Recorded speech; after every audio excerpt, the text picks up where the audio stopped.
For obvious reasons, there's a story that's been permeating the news quite a bit in the past couple of weeks, past couple of months, and even a couple of years. And this is the fertility decline around the world, not just the United States. I think right now they're saying we're at like 1.2. The fertility rate is getting worse and worse. And you know what it is? It's that, well, there's different generations, and the younger generations coming in are less likely to have kids than the older generation. So as the older generation ages out and they're not having kids, fertility is probably a lot lower than people realize, because millennial women are largely not having kids, and Gen Z right now aren't either. So the fertility rate is being bumped up by the fact that there are still some younger Gen X and older millennials that had kids. But I'd be willing to bet in the next 10 years, it falls down to like 0.6 or maybe 0.8. So recently Donald Trump said, why don't we do a baby bonus for women? You get a bonus of $5,000. And in typical fashion, the self-destructive left on The View said this was racially motivated. It was white supremacy. And Trump didn't say he'd give you money for a race baby. He just said any baby. But this is where we're currently at. It seems like there is an element on the left that is anti-family. Most of you know this. They hate kids. They actually write news articles saying do not have kids because of climate change. So let's talk about this. What happens to this country if there is no family? Why we need family? Let's talk about family. We've got a couple gentlemen joining us for this discussion. Not so much a debate, but why don't you introduce yourself first, sir? Yes, my name is Adam Coleman. I'm the founder of Wrong Speak Publishing. I'm also the author of a new book called The Children We Left Behind. So it's a very appropriate subject for us to talk about. And I also have a Substack, adambcoleman.substack.com. Right on. And sir, who are you? My name is Will Spencer. I'm the host of the Will Spencer podcast. For 20 years, I've been preoccupied with two questions. What does it mean to be a man, and what is the nature of God? And those two questions took me around the world to 30 countries, spiritual traditions around the world. Until 2020, I got saved by Christ, and he's provided all the answers to those. And now I host a podcast, and I'm a counselor for men. Wow. So what does it mean to be a man? Let's just let's get into it. Yeah, so the first thing to understand, I think, about what it means to be a man is, you've heard of the manosphere, Andrew Tate, guys like that. Is he manosphere? I mean, like... Yeah. Formerly manosphere. Manosphere right. Cracked and sank to the bottom of the ocean. Yeah. It was like 10 years ago they called it like the red pill subreddits and stuff. Yes. Now red pill means something different. Yes. So the manosphere, it grew popular because it said that what men do. Men build strength, men build wealth, and men acquire women, let's say. Sleep. The red pill was primarily about like the game, based on the game and based on sleeping with lots of girls. Let's put it that way. So that's what men do. But where it gets things wrong about men is that's not what men are for. Men are for protecting women. Men are fighting bears. Men are also for that. Yeah, yes. And sharks. Yeah, exactly. So men are for protecting women. Men are for having children. Men are for building strength and wealth and a legacy. So the manosphere says what men do, but it doesn't say what men are for. Men have a purpose. Men have a God-given design. Indeed. Well, so what's happening? I mean, why are we in this very obvious to everyone phase where families are broken and people aren't having kids? Well, because families have been broken for quite some time. I think one area, obviously there's the economic situation where obviously it's difficult for someone who is older Gen Z or even a millennial like myself affording a house. It's very difficult to. And not being able to purchase a home kind of slows you down with building a big family, even if you want it to happen. But I do think there's an element of the millennials, the Gen Zs, they've seen what dysfunction looks like within their own home. And that is scary. It is scary because they saw mom and dad fighting, or they saw dad not in the home. They saw constant dysfunction. And so to them, the idea of marriage and the idea of having children seems like a massive risk. And it is a fear that they don't want to come anywhere close to because they don't want to repeat what they saw at home. And often we repeat the behavior that we were surrounded by. So I do think that that's a big element of fear that is stopping this from happening. And now in social media era, we have propaganda, right? So we have propaganda that backs up that fear.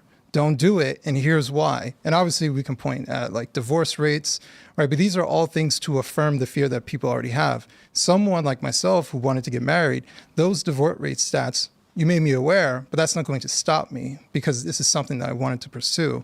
So the people who are on the edge, who are a little bit scared, the propaganda element is something that is actually slowing them down. Yeah, I think it's true. Divorce courts favor women. Right. No-fault divorce has turned marriage into dating.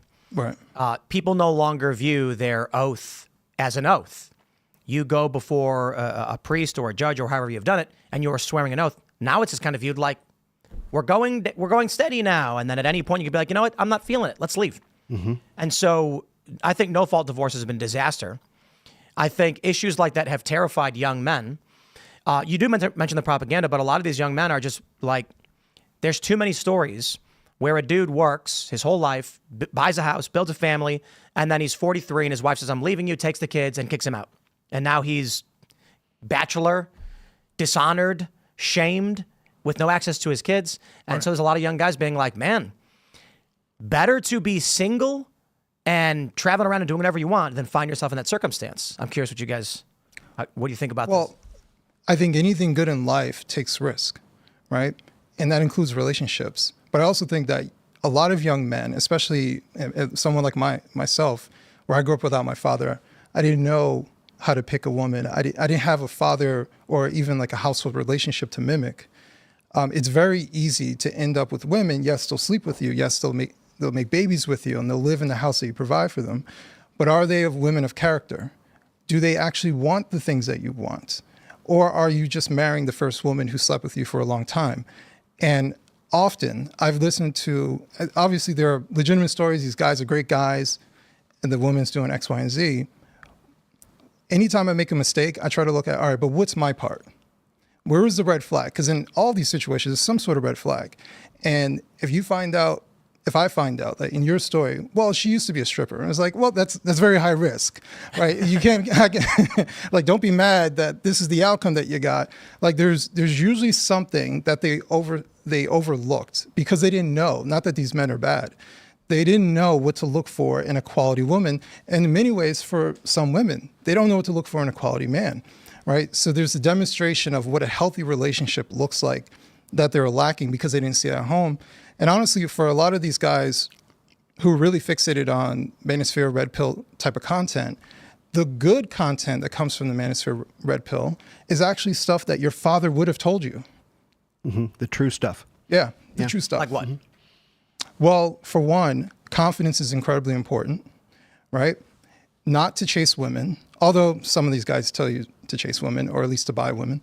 So it really depends on who you go towards.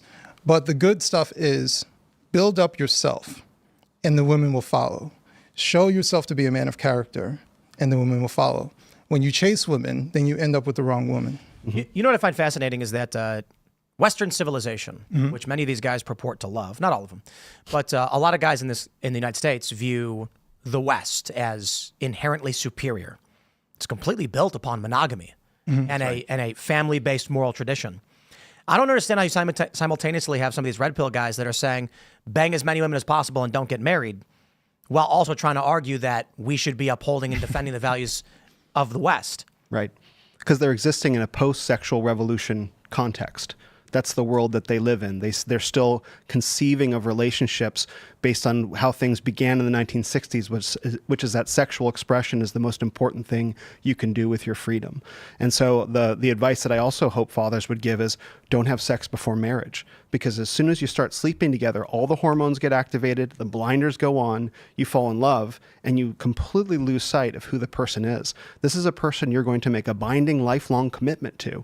And if you can't be sober during that process, you have no idea who you're actually going to get married to. And then you end up married and you discover that they're not who you thought they were after 6 months of romantic intoxication. No, you have to stay sober through that process until the very end so that you make sure that when you're making a covenant, a binding commitment to this woman or this man, that you really know who they are. I think there's one answer to all of it, and it's go to church.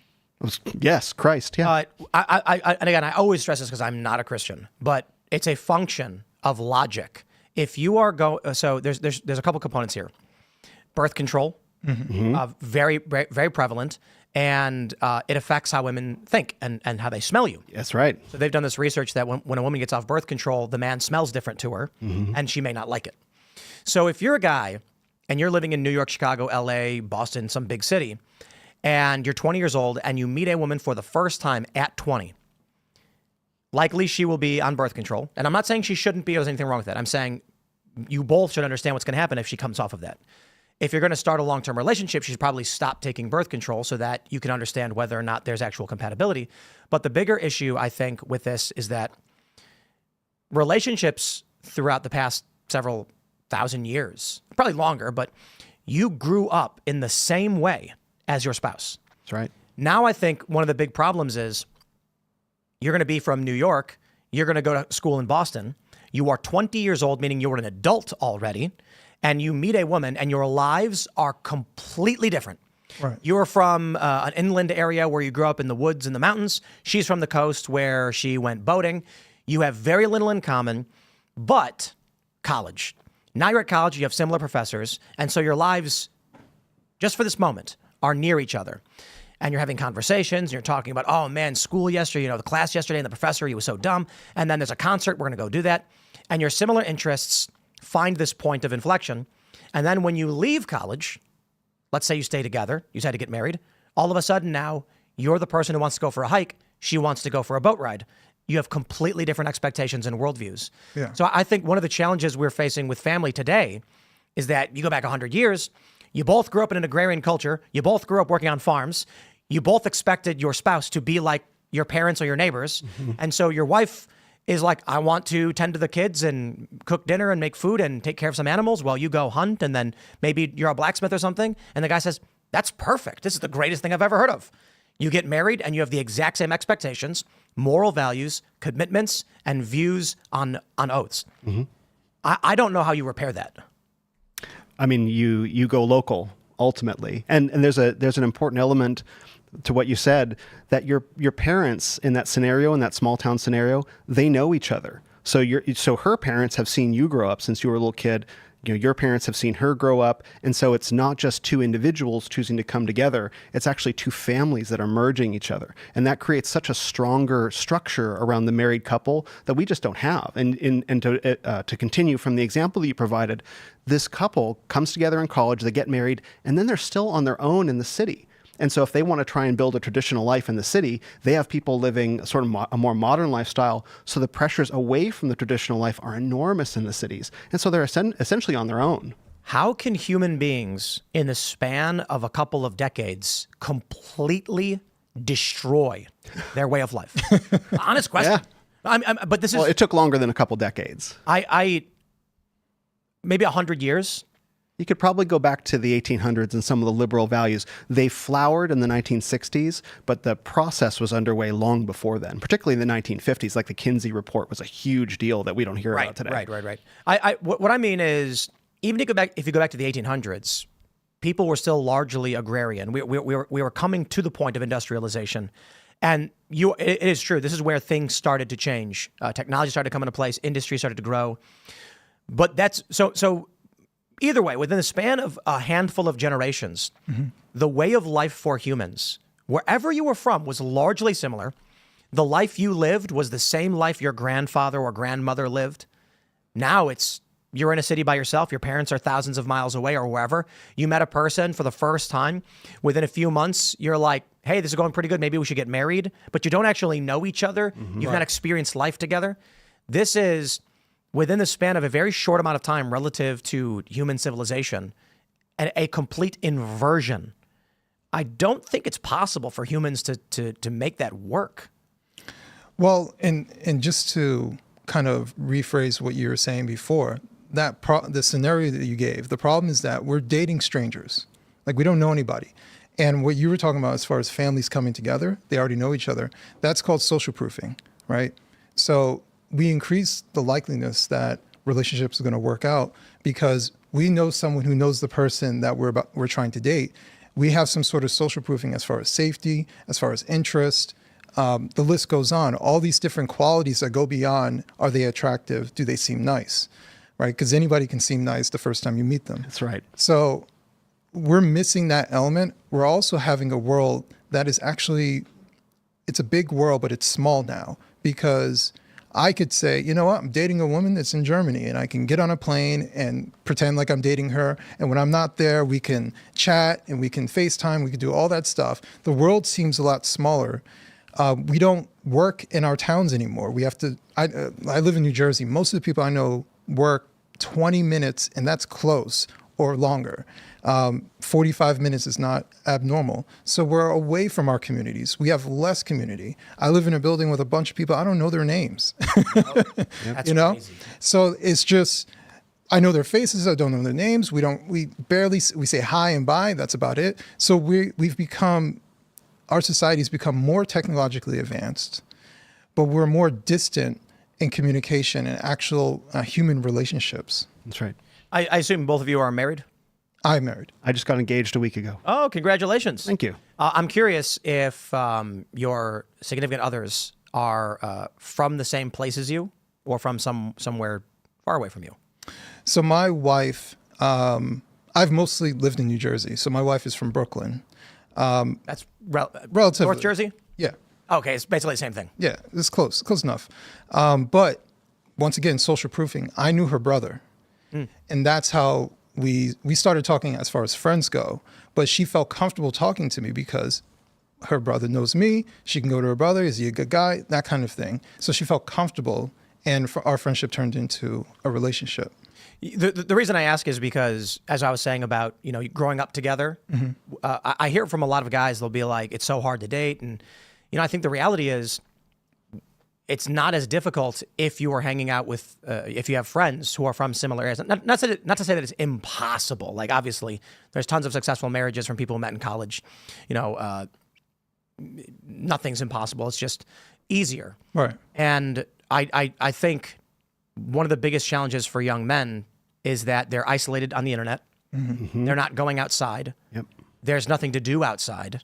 Or, I mean, there are tons of things to do outside, but there's no social incentive anymore. Like you were mentioning, we don't know our neighbors. Where's the Little League game? Where's the town football match or whatever, the high school football game? Everybody's there no matter what, like whatever. And I'm talking about, 100 years ago, or not 100, but like 80 years ago. It used to be the community got together and did things. Right. That's what church was 100, 200 years ago. Every week, everybody was there. How could you not be there? That's right. There's nothing else you should be doing but coming together. Yeah, don't not be there. Right. Now, nobody's anywhere. And if you're just sitting online, it will be impossible for you to build interests. Not impossible, but like very difficult. I mean, certainly there are some people who are going to be like, we met over World of Warcraft. I know some people that happened for them. Mm-hmm. And they have a shared passion and interest in that. And they're from two different places, but they grew up in a way where they found that. So it does happen. But it's going to be increasingly difficult when you have an isolated personal world based on how you curate your internet experience to then relate with somebody else. That's a really good observation, that we do self-select into little silos of mutual interest when that may not necessarily be good for us. I think there's another problem with dating, and that's the lack of, we'll say, leverage. So it used to be that marriage was celebrated as normative, it's godly, it's a blessing. Now marriage is considered oppressive, and so there isn't as much of a societal incentive for people to marry. In fact, people kind of try to avoid it. And so you end up in situations where both men and women, for different reasons, can delay getting married and can say, oh, I haven't met the right person yet. It's like, no, you met the right person 6 months ago, but you kind of flaked out on it. Both men and women do this because there's no leverage. There's always endless optionality. You know what I think this is? I think it's media. You get mass media through radio and TV, and they tell you great stories of beautiful people. And so for both men and women, and I think this is much more likely to affect women, they see the men around them in their communities, and these are good, normal, hardworking, working class guys. And then they see on the TV Brad Pitt, and they're told that there are better men than this. All of a sudden, their view of what is a 10 and what is a 1 skews in a ridiculous way, where the 10 is going to be the multimillionaire playboy philanthropist, and the working class guy is a 4. Hey, he's a good looking dude or whatever, but what, he makes $40K a year and he works in a mechanic shop or something like that? No. The real opportunity is out there somewhere else. So instead of finding your community member and neighbor who's of a similar situation to you, people will look for their fictional other. For guys, now what are we seeing? I can sit here and say, oh, women want the celebrity man or whatever. Sure, but guys are getting robots. Yeah, it's creepy. Yeah. They're using AI apps, and they're going to start buying androids. They're going to be like, this is easy. Yeah. And I worry too with the AI advent, which I talk about quite a bit. People are going to plug their brains into the computer and be like, I don't need anyone. Well, in that example, you're talking about this idea that men are just for to be pay pigs within a relationship. And his value is basically only what he can provide financially. And the detrimental part about that viewpoint is that, well, what if he becomes the father of your child and you still have that mentality? So then the father becomes optional. So it's already bad enough that you think men are optional, but now you think fathers are optional. So if he loses his job, he is of no value, right? And if you can work and make more than him, then what is he there for? Because he must not provide any sort of value to this child, right? So I think it's this complete reduction as far as what men are for, but also what fathers are for, and how much benefit we have for our kids. And I think in my circumstance, I really saw how it affected me not having my father, but even more so when I became a father to my son's 19 now. When I became a father, and as he got older, I saw how much farther my son was versus when I was his age, because he could always go to me. You know, when he would mess up, I'll be like, it's okay, right? I didn't have that. My mom, you know, I love my mom, but she was busy. She was working. And on top of that, I didn't have a man to relate to kind of give me like, not to cry with me, but to be like, get up, you'll be fine. It's okay. Everyone makes mistakes. I've made that mistake. So having that element missing, like there's so much male compassion that's missing from families, only because, well, he doesn't make enough. What is he here for? He's a headache, right? There's no willingness to have that man around because he's optional. You know, there's a men and women are different. You know, I know it's shocking news to liberals. They're surprised by this. I think everyone's a blank slate. Breaking news. But the mentalities and the hormone drives of men and women are very, very different. I feel like technology is going to cater to those hormonal desires and split men and women into different areas where they'll probably just isolate. Yeah. I think there's very little societal incentive for marriage and family. And that's why this Trump baby bonus now, I think it was Joel Berry from the Babylon Bee who said he would like that better. And I agree with him if it were incentivizing married women to have children instead of single women. I think that would be much, much better than just incentivizing the childbirth. But I think once you start re-incentivizing, re-glorifying and re-honoring the marriage bond and the family and the home, you'll see a much bigger shift. This is a terrible idea.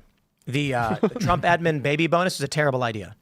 Saying if a woman has a baby, you get $5,000. There's going to be a lot of fatherless children. That's right. It needs to be a married couple gets a bonus, or I think the better play is if you are married with 2 children or more, you are tax exempt from federal income tax. Amen.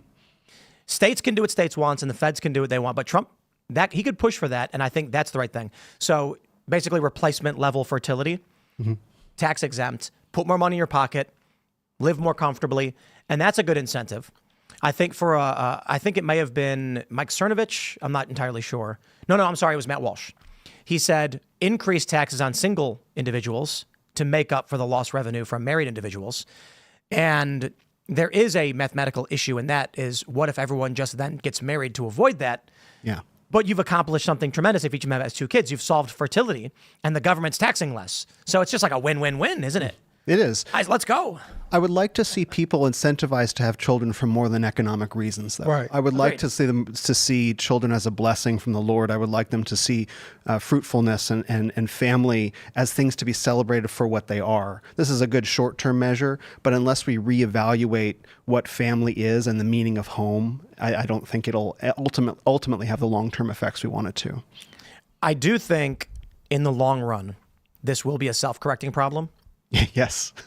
Conservatives select for, let's just say this. Conservatives tend to be substantially higher rates of Christianity. Being Christian doesn't actually mean someone's really a Christian. Right. But there is still a higher tendency towards this. So I do think you're going to find a minority of the population that are actually adherent to their faith. That being said, those that are more likely to have more kids, not get divorced, raise stronger and better kids. And so, I mean, if we look at the problem now, we might just say, I don't know, in 40 years, it kind of corrected itself. Yes. I mean, ideally, right? I mean, the AI revolution may have something to say about that, this particular moment, but you look at conservative Christian families that believe, again, that children are a blessing from the Lord, so they have 6, 8, 9 kids, right? And then you see that spread out through the years. So my fiance, she's one of 8 siblings. There's, you have 16 married people in that family, 25 kids. It's 45 people. It's like a battalion. That's exactly right. But it's so beautiful to see versus the family that I come from, which is significantly smaller and shrinking. And so my own life is a testimony to, you see children as a blessing from the Lord. You see fruitfulness that spreads out, and you solve the problem over time. And families that don't believe that tend to shrink. Indeed. Well, I could be absolutely wrong about this, but are we overreacting when it comes to fertility rates? I mean, it's not to say that fertility rates aren't going down, but the necessity to keep it at a certain level. Because part of me thinks that America hasn't always had 330 million people living in it, right? Give or take. Who knows about illegal aliens, right? Right. But America has always been at this size, yet somehow our society function. I always feel like humans are adaptable. And so if there are less people, then our society adjusts and we adapt to it. So this idea that we must maintain the same size, and if people are making different choices, we live in a free society. If people don't want to have kids, matter of fact, as much as I am pro-child, if you don't want kids, please don't make kids. Like, the last thing we need is more parents who don't want children. Don't do that to kids. But if we have a society where they don't want kids and there's less of it, well then wouldn't our society just adjust to less people? And on top of that, we were just going on about AI. Well, AI is going to take certain jobs that existed before that don't exist anymore. In the same way we don't have horse and buggy, we have all these different advancements where we don't need manpower in specific ways, and it shifts. There will be a crisis and a major disaster period following depopulation. And it's because you can look at it a variety of ways. Mm-hmm. Let's say there's a company and there's a single guy who is a blacksmith. And then he gets a bunch of customers and makes a bunch of money, and he says, I got too many customers, I got to hire somebody. So he hires somebody. In hiring that person, he has to buy more materials. He has to expand his space so that 2 people can work there. He gets more customers. Eventually ends up with 15 employees, and he's got a big company. One day, the population of his town collapses. Nobody had babies, so 20 years goes by, and now older people have moved and retired. No one's buying from anymore. No money is coming in. He goes to his employees and says, I can't afford to keep some of you because we don't have customers, so 5 of you are fired. Uh-oh. He already expanded the building. He's got hard fixed costs. He got property taxes. He's got the heating and air conditioning for his building, fixed cost. With less people in the town to work those jobs, the demand is high and the supply is low, so the costs go even higher. This will create an economic collapse. The fixed cost of infrastructure that was built up in cities will not go down. And so when the population declines, maintaining urban infrastructure will become extremely, much more expensive as the cost of that infrastructure is divvied up among less people. The terrifying thing then is, if we face a true population decline in a city like New York, you get to the point where skyscrapers and bridges start falling down. And I'm half kidding, but not really. I should say I'm being a bit hyperbolic is a better way to phrase it. Mm-hmm. But these buildings require maintenance. And if you can't get someone to do the work, then literally just won't happen. So when you look at these skyscrapers, they'll start to decay. Eventually a window will fall off and slam into the ground. Bits and pieces will start breaking apart. People will then flee those areas. This is what we can expect with population decline. Additionally, with population decline, you will get a lack of specialty jobs, which will result in a recession of technology.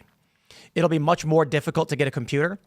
They'll be only for the wealthiest individuals because the amount of specialists you need to be trained in one very specific thing for a computer it's high.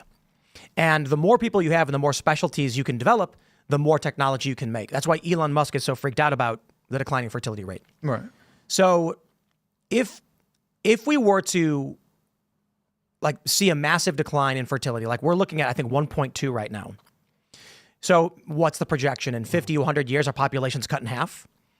There's not going to be a lot of luxury. People are going to have to rely more on themselves. A lot of this is actually pretty good.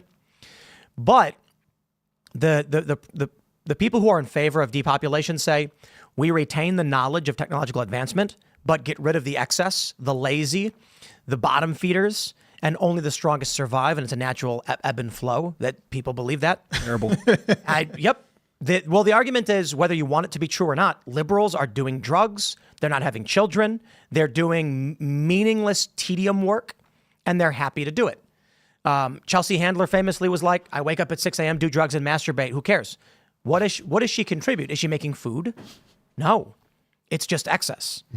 I don't know or care what she does, but it's a fact. She and her worldview will cease to exist with her. Yes. I think that there's going to be consequences before then as well, because children are how they extend our time horizon. So if we don't have children, we're living just for the next, say, 5 to 10 years of our lives and trying not to think about old age, right? As soon as you start having children, you see yourself in them as they grow up and grow older, and then you see yourself in grandchildren. So your time horizon for your life extends, and it gives you a reason to invest in the future. And so if you're not taking that step, then you're thinking about your own son's pleasures. You're getting up and you're masturbating and eating whatever, right? Instead of being like, well, how can I make life better for my kids? And so you'll see the societal decline much faster than just 50 years from now. You'll see it in your own life within 5 years. And so I think the fertility crisis is actually a crisis of moral value, a crisis of life meaning, and that'll have consequences throughout our society very soon for those who don't rise to the challenge. We're seeing it now. About 8 years ago, I covered this story where in the 2000s, fertility among conservatives was 1.8 and liberals was conservatives was 2.03 and liberals was 1.43. Yeah. So this means for every 4 conservatives born, 3, rough math, 3 liberals are born. Whether you argue and protest, none of it mattered. The core values and worldview of the children before they're exposed to the propaganda would largely lean conservative. What are we seeing now? They're running all these stories where they're like, Gen Z is more conservative than millennials, and Gen Z is moving to Christ more than millennials. Half true. We are seeing a bit of an ideological shift as Gen Z gets older, but it's largely due to the fact that conservatives had more kids. So there's more conservatives entering the voting block simply by virtue of conservatives having kids. Math. It's just math. Liberals have abortions and they sterilize their kids. Conservatives have trans their kids. Many, exactly. Yeah. And conservatives have tons of kids. Do the math. Give it 2 generations. I mean, I had a wonderful magical moment that I know many of you listening have experienced when my wife and my daughter, she's got her, on the ground with my mother-in-law on the phone with her mother. So great grandma, grandma, mom, and baby, 4 generations all sitting there giggling and laughing with each other. And it was magic. There you go. Now for conservatives, when they're having their kids younger and they're having more, I think, I don't see this is probably why Democrats are pushing so hard on the illegal immigration thing. They cannot replace their worldview. It's gone. And with the sentiments in this country on illegal immigration, I hate to be crass, but it's a self-correcting problem, isn't it? Ultimately, the math will win out. We're good. Let's go party. Well, I mean, the question is, what kind of devastation will we experience until the problem corrects itself? Yeah. Well, I do think that, because we were talking about Trump and then credit and all these different things, but I do think it's incredibly important for us to shift the culture. Yeah. We have to talk about, yes, are things getting more expensive? Yes, of course. But listen, broke people have children too. That's right. They just do, and they find value in having children. And maybe you don't need this. And there are legitimate situations where maybe you just don't need these things. There's a value in having a child. You just named a moment where you have multiple generations on the phone. You can't put a price tag on that, right? It is something that is natural, it is beautiful to experience. And I don't care how much tax credit you give, you can't replace that with $5,000. Right. So I do think that we have to talk about it as far as a culture, the immediate going to, oh, children are a drain, children are this, and this remixing children as being, by virtue of someone else creating them, they didn't ask to be here. Somehow you blame them for draining you, right? And that's what I kind of talk about in my book, this element of selfishness, this element of, I don't want to sacrifice. Right, because once you become a parent, you have to sacrifice for someone who cannot do for themselves. That's what the children, they are unable to do that. Your child can't get in a car, go somewhere, get a job, and take care of themselves. You have to do that. So it means you have to sacrifice time and effort and money. But there is something absolutely wonderful about that. The best time I ever had when it came to raising my son was his first year. His mother went back to work. I worked overnights. I would pick him up right after work, and I would watch him all day. I would get like 3 hours of sleep. And I was exhausted. I would take days off just so I could sleep. But it was the best time because I got to watch my son grow up. Even though I was exhausted, I would take a nap when he took a nap. And I can't replace that. And it built a bond. Like, you can't offer me money that would replace that feeling I had raising my son. And remember, men don't care about raising children. Remember, that's part of the culture. No, there's something absolutely beautiful about that. Being next to my son every day, changing his diapers, feeding him, watching him grow, tickling him, watching him laugh. There is so much wonder and beauty in this particular act as far as being a father that we do not talk enough about. Amen. Indeed. Well, so let's help out some young guys these days. My view of this manosphere stuff, whatever you want to call it, I don't know, is I think these guys are how can I say this? Cowards, maybe. Avoidant. Pussies is the word they might want to use. Many of them are. But I'll explain why I think that. You get these guys that they get real tough. They sound tough. They work out, they get ripped, and they say, you got to bang all these women, screw that. They're talking about having as many girls as you can, and women are bad, and I'm just like, throughout history, men have been, the men who built Western civilization and succeeded were the men willing to throw themselves on the grenade. They were the men who were willing to sacrifice themselves for the world they believed in. Some of these men were the ones who yelled Deus Vult, and were in the Crusades. Mm-hmm. And, as much to the Christians who may not want to hear this, even the Islamic jihadis, these were men who were fighting and dying because they were like, you must live the way I demand it.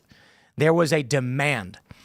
Now we got a lot of guys who are like, I don't want to deal with hardship, so I refuse to. Mm-hmm. And I'm like, okay, that's like, you're a pussy, dude. And I'm using that word intentionally to insult them. Look, guys today that we value and honor are the ones who run into a burning building and die. They're the first responders who run into the towers on 9/11, trying to save as many people as possible, and then the buildings collapse on them. They're the men and women who enlist to go serve our country and our interests and protect our interests, even if bad people are in politics. It's about the service and duty to this country. And then there's this sphere of influence where guys are like, you know what, guys, you're mistreated and feminists are bad, so you should not be an honorable man or a man of virtue. You should be as degenerate and mean-spirited as they are so that you can experience pleasure. Mm-hmm. That's really what it is. And maybe I'm being a little bit crass, but a lot of these guys are basically saying, don't suffer. You should just have whatever you want. Don't let them take it from you. And I'm just like, I don't know. I always thought being a man was you're born in the dirt. You're stepped on. You're treated like crap. You're spit on. And by the time you're a man, you're carved out of stone, and you are unfazed by the trivialities of the world. But now we have a lot of young men being influenced by guys who look like they're carved out of stone, but they're wads of cookie dough. Yeah. They've never actually fought. They've never gone through hardship. They've never been homeless. They've never been trounced upon or disrespected. And I'm not saying all of them. I'm saying some of these guys are acting like they have been when they're not. One of the things I like to draw a distinction between gravitas versus bravado. Bravado is big, it's flashy, right? You can put bravado on a credit card. You can get a flashy car and you can get a big house and you can act the part, right? But those men typically have very weak spines. A man who has gravitas creates a sense of gravity around him that's based on overcoming suffering. And he doesn't need to announce himself. He doesn't need to, be flashy. He can just walk into a room and people somehow orient towards that man. That's a man who has righteously overcome suffering.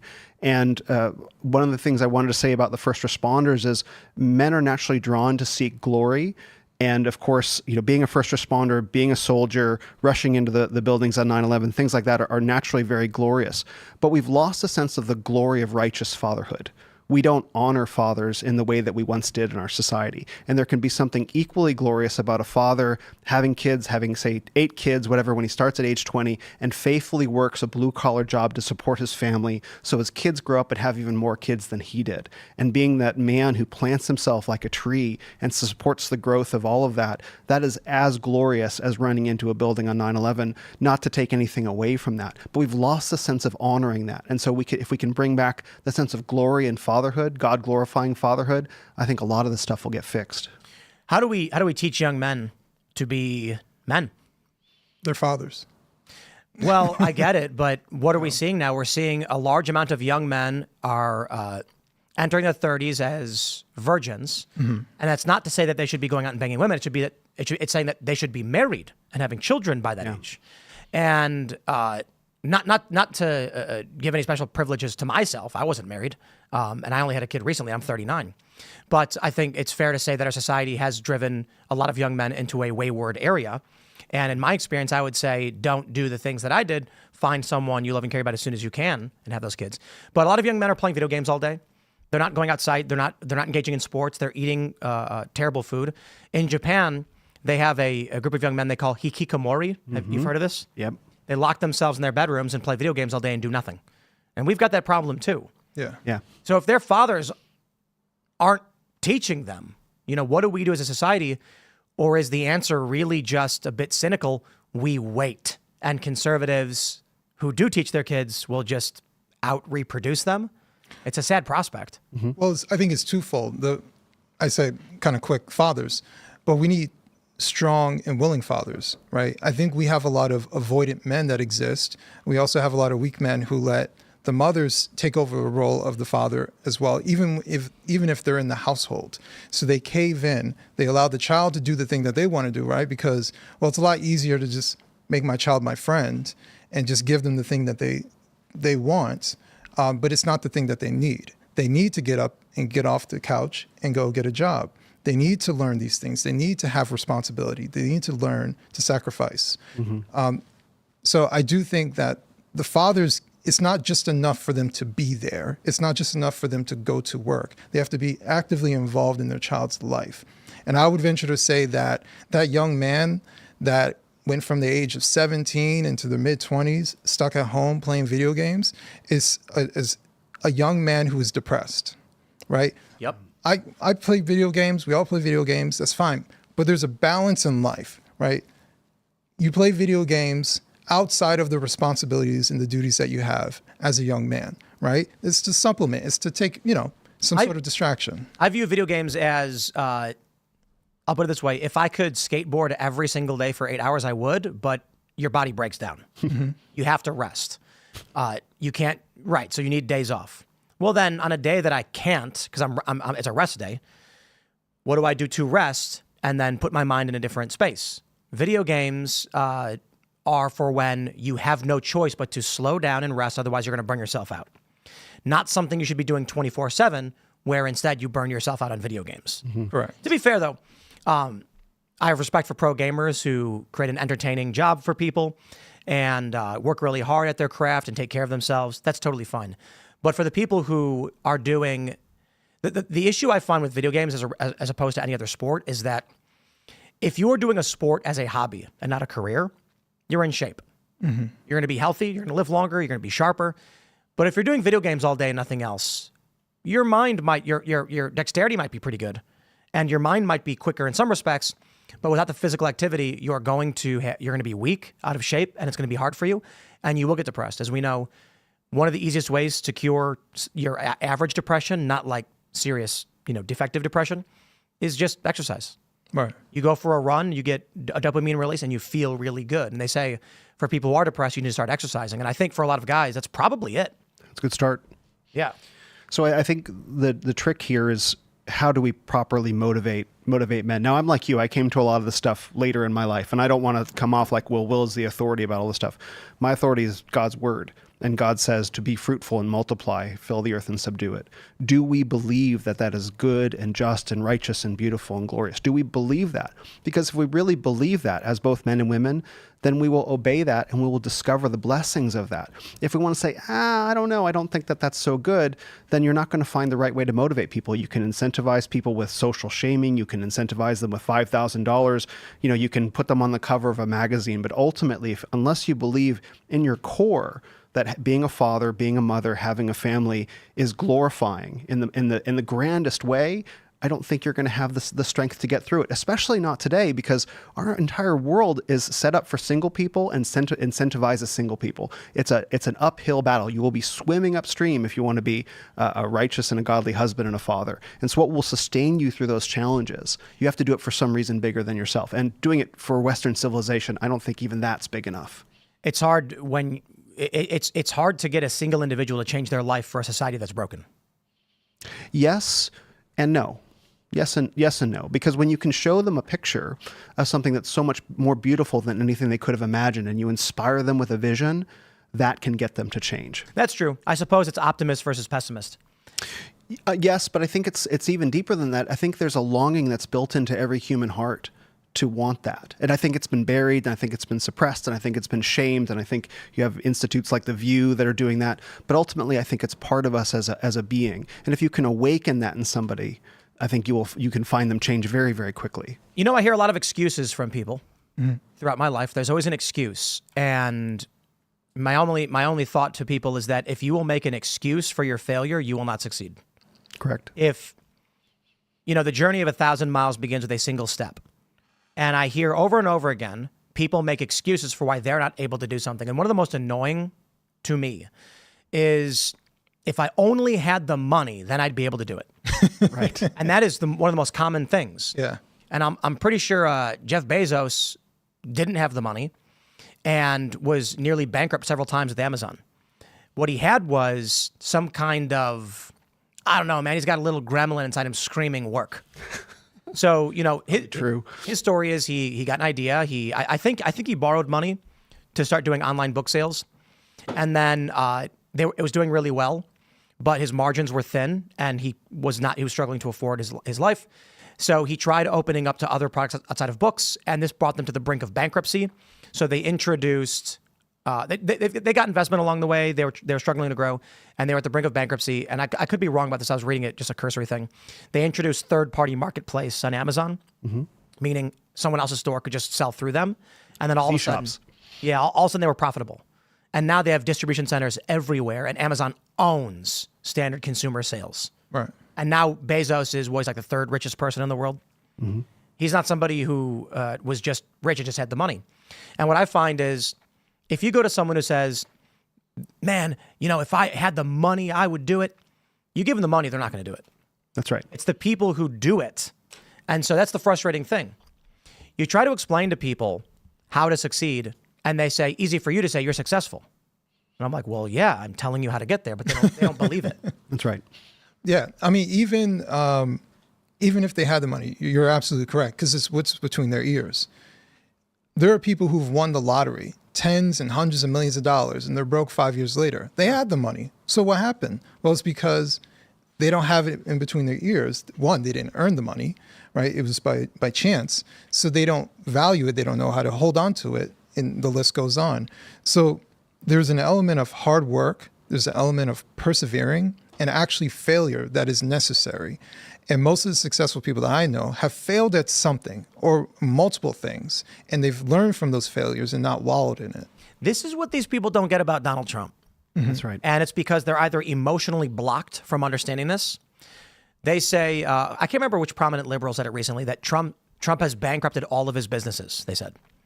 It's just flat out not true. I think Trump's had 5 prominent bankruptcies out of 500 companies. They say things like, whatever happened to Trump Magazine or Trump Steaks or Trump Water? Those went under. No, actually, those are from his restaurants and his hotels. He makes those products internally for his hospitality. Right. You own a hotel, source your own beef, save money. They can't comprehend this. They either have Trump derangement syndrome, or they can't understand that actually bankruptcy isn't failure. And Trump probably failed more times than you can count. That's right. People who succeed view failure very differently than these people who are complaining about it. I suppose you can view rejection that way in any capacity, from a job or from a woman or a man. Guys who have successful relationships are probably like, oh yeah, I asked out like 50 women over the past couple of years, and those dates all went poorly, and most of them told me no, they weren't interested. The ones that did, they didn't work out, and then I found my wife. Yeah. Then there are people who are like, you got rejected? That's the worst thing. You get rejected all the time. And it's like, well, yeah, like 90% is going to be failure. But when you find your success, you will. I think a lot of people are scared of failure because they think you lose when you fail, as opposed to you become stronger when you fail. Mm-hmm. Well, that's also and we were dealing with this in 2020, the victim mentality that exists. Woe is me. I don't have this because people from generations ago were treated badly. So that's why I haven't succeeded, which is nonsense, right? Just like what you said, the example of bad relationship. Oh, I found my wife, I got married. That's literally my story. So, I'm getting married later in life, finding the right person that I want to be with for the rest of my life. But there's so much to learn from failure. Most of the things that I've improved on in life was because I failed at something, or I've used those failures to help other people. So there's different ways that you can view these things. So either you can say, well, I failed, and so why try? I'm going to give up. Or you can say, I failed, but you know what? Here's what I could have done better, and next time I'm going to do it better. Becoming 100%, and I had at times in my life a victim mentality, admittingly. But the moment I said, I'm going to be accountable for 100% of where my hand touched on whatever was going on, that's when my life changed. Yeah. So if I just make up something, if I get fired from my job, I don't want to automatically say, well, my boss is a jerk, that's why I got fired. It's like, all right, well, my boss might be a jerk, but what could I have done that was better? So next time I don't get fired from my job. You touched on something really important, which I think is integrity. Right. And I think how a man responds to failure depends a lot on whether he conducted his campaign with integrity. Because if you did absolutely everything that you can, right? You worked 16-hour days, you kicked over every rock, you did absolutely everything you could, and circumstances didn't fall your way. It's like, well, okay, well, you can't control everything. Let me apply that same work ethic to the next thing. But if you cut corners and you try and take shortcuts, and then things don't work out, it's actually, I think what people feel, it's an incrimination on them. Mm-hmm. Like, oh, I failed because I'm bad. Well, yeah, you kind of didn't do it the way that you were supposed to. But if you showed up every day with 100% work ethic and it doesn't work out, then you take that work ethic and you apply it again, and then you will see it succeed at some point. And that muscle, I think, is something that men need to learn to develop. Indeed. Also, maybe you're a loser. This is reality. Always a possibility. You might just be a loser. And this means that you will do everything in your power. You will follow your ideas, and you will lose. And you'll be an 80-year-old man, and you'll be sitting there in your own filth thinking, I'm a loser. That's reality. That's a possibility for everybody. This idea that I'm scared of being a loser, so I'll do nothing. Well, then you skipped the course, and you're a loser now. Then there's the idea of, yeah, but if I work really, really hard and it fails, I'll be a loser. Yeah, you've skipped the course and you're there now. This is life. There is no guarantee that your ideas will work. There's no guarantee that even if you have the greatest idea ever, that people will want to listen to you. Mm-hmm. You can be the greatest salesperson with the greatest idea, and you know in your heart of hearts that your methodology for insert technology, insert way politics is the right way to do things. And you may end up 80 years old with a litany of written works that no one ever bought, and then you die. And you know what? That's happened to a lot of people, and we don't know their names. We don't know who they are. Some of these people, they died, and then 50 years later, someone found their book and said, this guy's a genius. Or they saw their painting and said, wow, these are the greatest paintings I've ever seen. And the dude died in the poorhouse. He thought he a loser his whole life. Humanity struggles and advances on the fact that some people win and some people lose.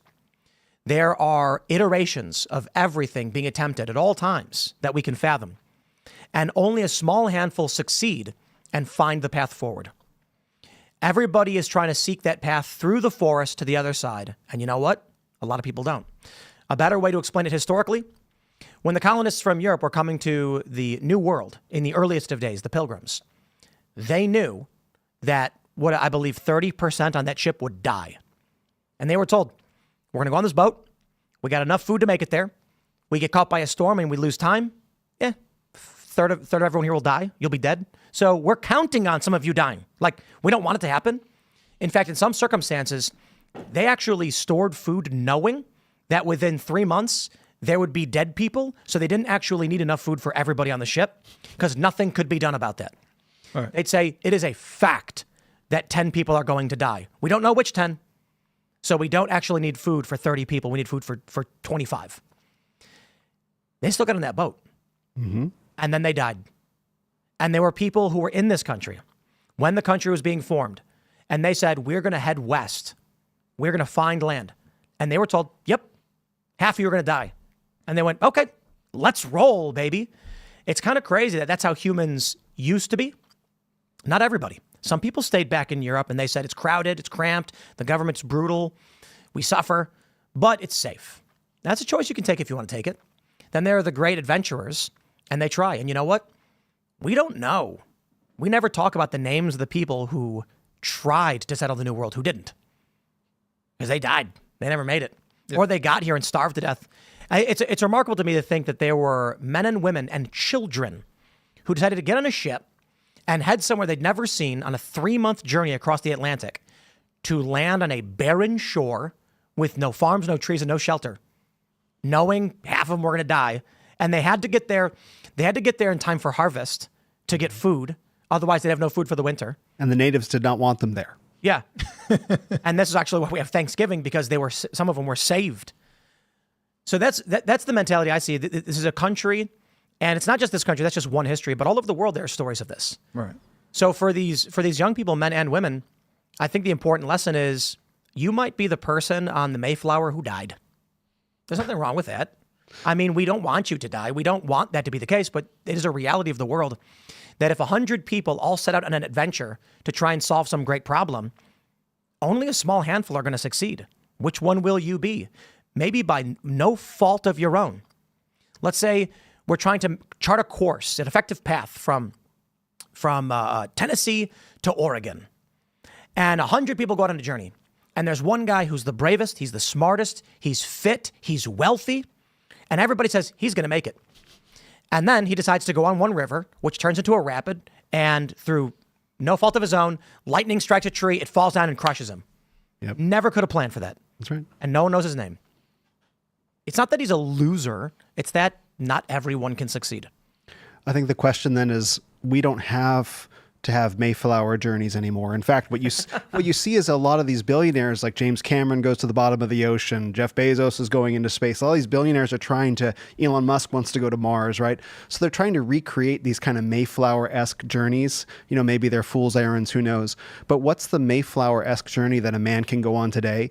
It's to be a father. In a very real sense. Like, that is the ocean that you have to cross to establish that new world. That's what we're talking about here. How are we going to get from where we are now, you know, with declining fertility, et cetera, to where we want to be? And the way that we do that is through the family. And that is the great adventure to go on. Maybe not every man is going to make it, but the commitment to the journey is what really matters. Yeah. And I think throughout many of these examples, we're talking about people who are willing to make their purpose about sacrificing for something, something more than themselves. And I think that is a really, really big part. So why would they willingly risk their lives to either help somebody else or to have this hypothetical, maybe in the future, we discover something? Why would they do that? It's because, well, the sacrifice is greater than me. And I think that is something that, if I'm to speak like in the Christian faith, right, is to sacrifice for someone that is greater than yourself, the higher authority. But it's this constant element of sacrifice and love, including sacrifice. And our relationships have devolved. And we are not talking about love. We're talking about finding a girlfriend. We're not talking about sacrificing for someone. That element of sacrifice is missing.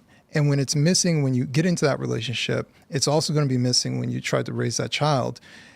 If you've just lived your life just to do the thing that you've only wanted to do and for nobody else, you've lived an ultimate selfish lifestyle.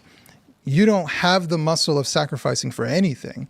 And now you have a child that enters this world. Are you going to give up yourself for someone else? It's that's a really hard thing for a lot of people, and many of them don't do it, or they act like they're doing it, but they make excuses for the certain moments to do the thing they actually want to do. Yeah, I mean, pleasure seeking is so easy right now, right? We live in an age of infinite distractions. A moment is slightly uncomfortable, we go straight to our phones, or you can go to the liquor store, you can go to a nightclub, or you can do 1,000 different things.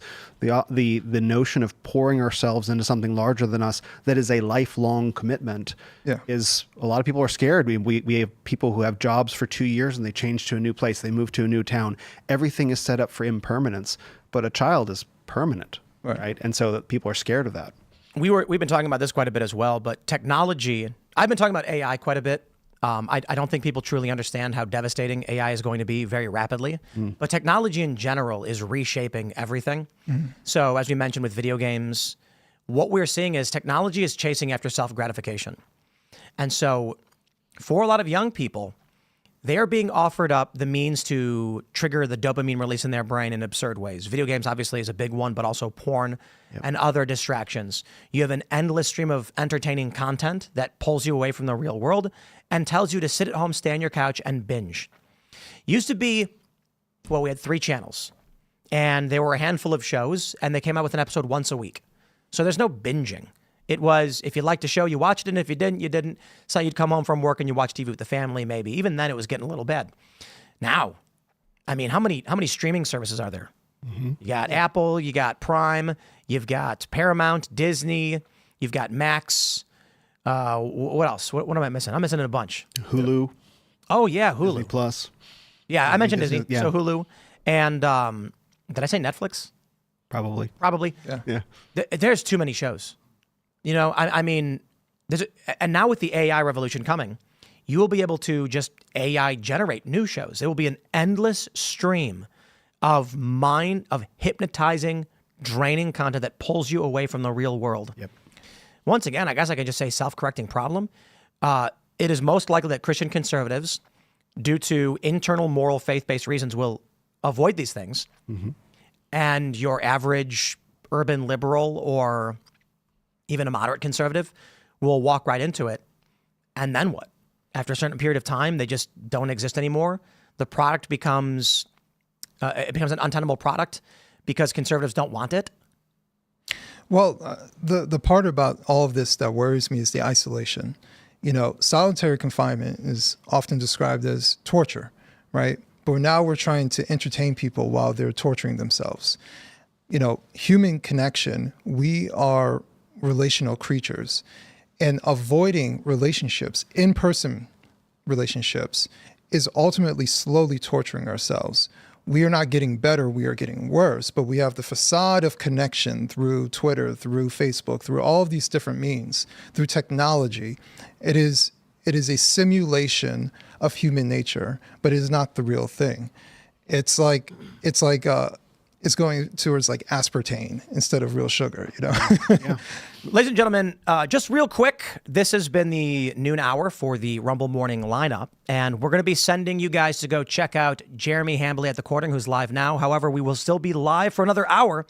If you want to hang out with our conversation, just pop on back or go check out Jeremy for the latest news. It's live now, but we'll get that raid going in a second. So we appreciate all you guys hanging out, but we'll keep talking. So one of the issues that I think is we will be forced to adopt Neuralink technology and AI technology the same way we're forced to adopt cell phones. Yeah.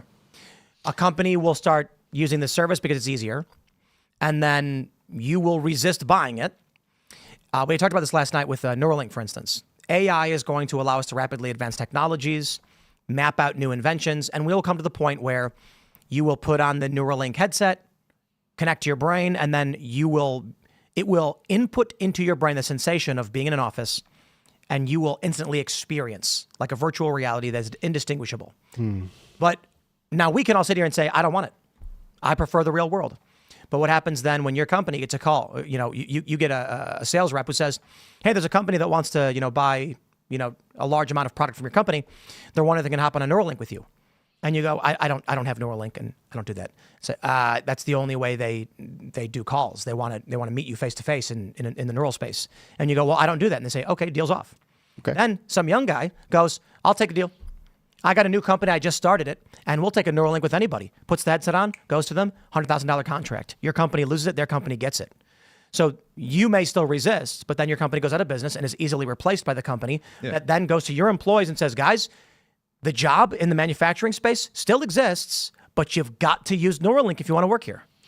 I think that there are a couple examples that can provide some hope for why that might not be the case. I mean, we look at the failure of the vaccine mandates to have the impact that they intended it to. That ultimately failed because a significant percentage of Americans, many of them Christian conservatives, said, yeah, no, I'm not doing that.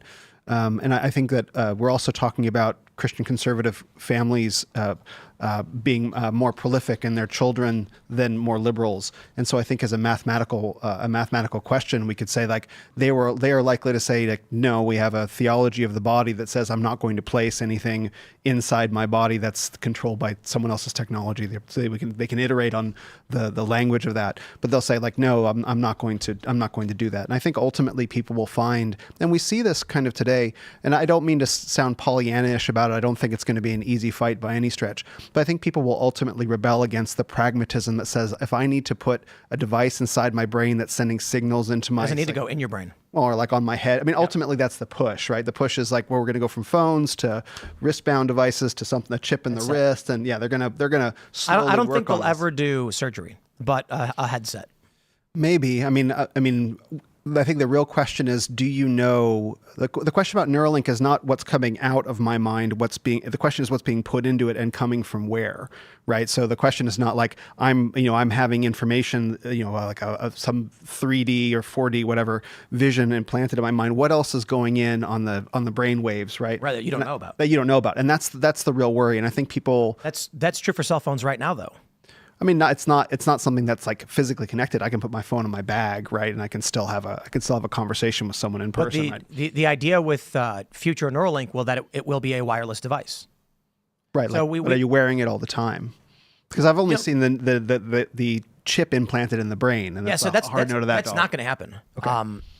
Because your body will reject that chip. Getting hard implants doesn't work. Your body pushes it out. What we've seen already is that they can write to your brain. Really rudimentary things, and they can read from your brain wirelessly. Yeah, pass. So you can buy, we did this 15 years ago, me and my buddy, we bought an electroencephalogram. It's a headset you can buy off the internet for $100, and it reads your brain waves. You can then think and control a cursor on a screen. And so there was an x-axis and a y-axis. I never figured it out. Me and my buddy, we tried it once, but my buddy's sister put it on and instantly could move one line up and down, and we were like, whoa. You could theoretically use it to control a drone. Mm-hmm. So we were actually trying to figure out how to do that, because then you could put a headset on and control the drone with your mind. The technology that we'll end up seeing is going to be just like a cell phone. It's going to be like you put on a headset, and it's going to read right to your brain. And so the point I'm bringing up is certainly many conservatives will say no. A lot of older folks don't have cell phones either, and they don't want them. But society will dictate. Society is going to, like I already described, there's going to be... Right now, with the remote work generation, this mass amount of people that feel they shouldn't have to come into the office, there's whole communities with millions of followers dedicated to remote work. Mm-hmm. I think it's horrible. But what happens then when the company says, you can work remote, just put on your Neuralink, and then we do our work in the neural office? Here's what else that does. A company won't need to rent office space for meetings anymore. They'll say, physical space is expensive, so we just do neural meetings. You put on your headset, you sit down, and then instantly you are experiencing, written to your brain as if you are in a room with all your coworkers in an office. There's video games, there's pizza, you're in a massive building, you can look out the window and it looks like you're in San Francisco. People are going to adopt that. That almost reminds me of the movie Surrogates. I don't know. Right. If you've Yeah, seen it. of course. Like, people were transmitting their thoughts into a robot body to live their lives for them. Like Avatar? As much, Yes. As much as you're saying that, part of me wants to be like, I'm naturally optimistic, but I'm kind of with you. I think we're obsessed with convenience. And I say this as someone who's worked in IT. I like technology. I work with it, but I'm also scared of it because I've worked with it. And I understand how humans, especially in a prosperous society like ours, we want the next great thing. We want the next thing that makes it a little bit easier.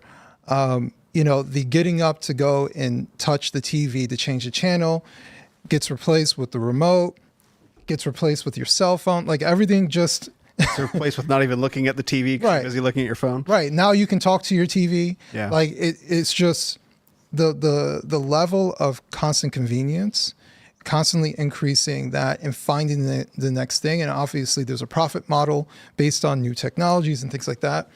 I think you're probably right, Tim. I think we're going to go in that direction. And I do think that there are more people who are going to adapt to it. And the people who don't adapt to it will die off. Yep. And then AI. Yeah. And, one hypothesis we had the other day, people will have nothing to do at all. And they will plug themselves into neural spaces to simulate hardship. We go to, we go to the gym. Why do we go to the gym? Because humans need struggle. Yeah. Right. We have to, if humans evolved imagine this Earth was just, there were cheeseburgers manifesting out of thin air, and they'd sit there for a minute, disappear, but then manifest again. And if you ate it, you got the nutrients of the cheeseburger or whatever perfect food. Humans would be doughy and would never work out. But humans needed to farm and work hard and struggle to survive. And now that we've made life easier, if we don't do those things, we actually get sick. We need exercise. We have to constantly be working. So we simulate the struggles of survival to maintain our bodies. What happens when AI rolls out with these neural spaces? AI has taken over every job. Humans have infinite food and have no reason to do anything. We're going to put ourselves into fake universes to simulate hardship because we need the conflict to survive. I think I'm trying to think about this in theological categories, and I'm thinking that if we're willing to sacrifice our humanity for the efficiency of the machine, which is now what's driving the state and the marketplace, if we're willing to say, you know what, efficiency, pragmatism, all of these things are worth more than the experience of humanity, whether it be physical hardship in the world, face-to-face meetings, the ability to talk person to person. If we're willing to make that sacrifice of saying, you know what, an individual human life, not a big deal, we have to really sacrifice for the good of the marketplace, I don't think that that's ultimately a sustainable equation. I don't think so. I think something in us will rebel from it, and I think we need a reevaluation of the individual worth of a human life. Humans are made in the image of God, and if we really believe that, then we would say, then there's something very good about creation, about this, about the dirt, about the sky, and I don't know that God said there's anything very good about the virtual reality world that is driven by the machine God. And so I think if we can start thinking in those terms, like, no, there is something very good about this, we can say, yes, technology has its place, and I don't mean to push it out entirely. Technology has been an enormous blessing, and that's part of why we don't have to do these Mayflower journeys anymore. But the right ordering of it in terms of how we conduct our lives is very important to think that way. It's too easy to fall into, well, I just want to do it for convenience sake instead of evaluating the morality of it, the theology of it. And that I think we really need. And to the Christian conservative point, having children, discipling their kids that your body is good. The earth is good, and I think that can be a bulwark against a lot of this. At least I pray it will be. Have you guys seen the ElsaGate stuff that's come back? No. Do you know Frozen? It's derivative of Frozen. Have you heard of ElsaGate? I have. We're on the third iteration of this scandal, and it went away for several years. The first was that on YouTube, these videos would pop up that were half an hour long with no talking, and it was someone dressed like Elsa, Spider-Man, and the Joker running around engaging in shenanigans. They were inane, weird gag videos. People started to notice that all these videos were going viral, getting hundreds of millions of views, and then other prominent YouTubers started making some of these. I think even Ethan Klein made one of these videos, for real. Because they're like, hey man, this is what the people want. And I'm here to make videos that get views. And YouTube panicked and was like, oh crap. So they started demonetizing some of these videos. We then got ElsaGate 2, which is when people started using computers to auto-generate creepy videos of like Hitler dressed with a woman's body doing Tai Chi. It's not even a joke. With the Incredible Hulk, while some Indian people sang the Finger Family nursery rhyme. So this emerged when nursery rhymes started getting hundreds of millions of views. Notably the song Finger Family. Are you familiar with this one?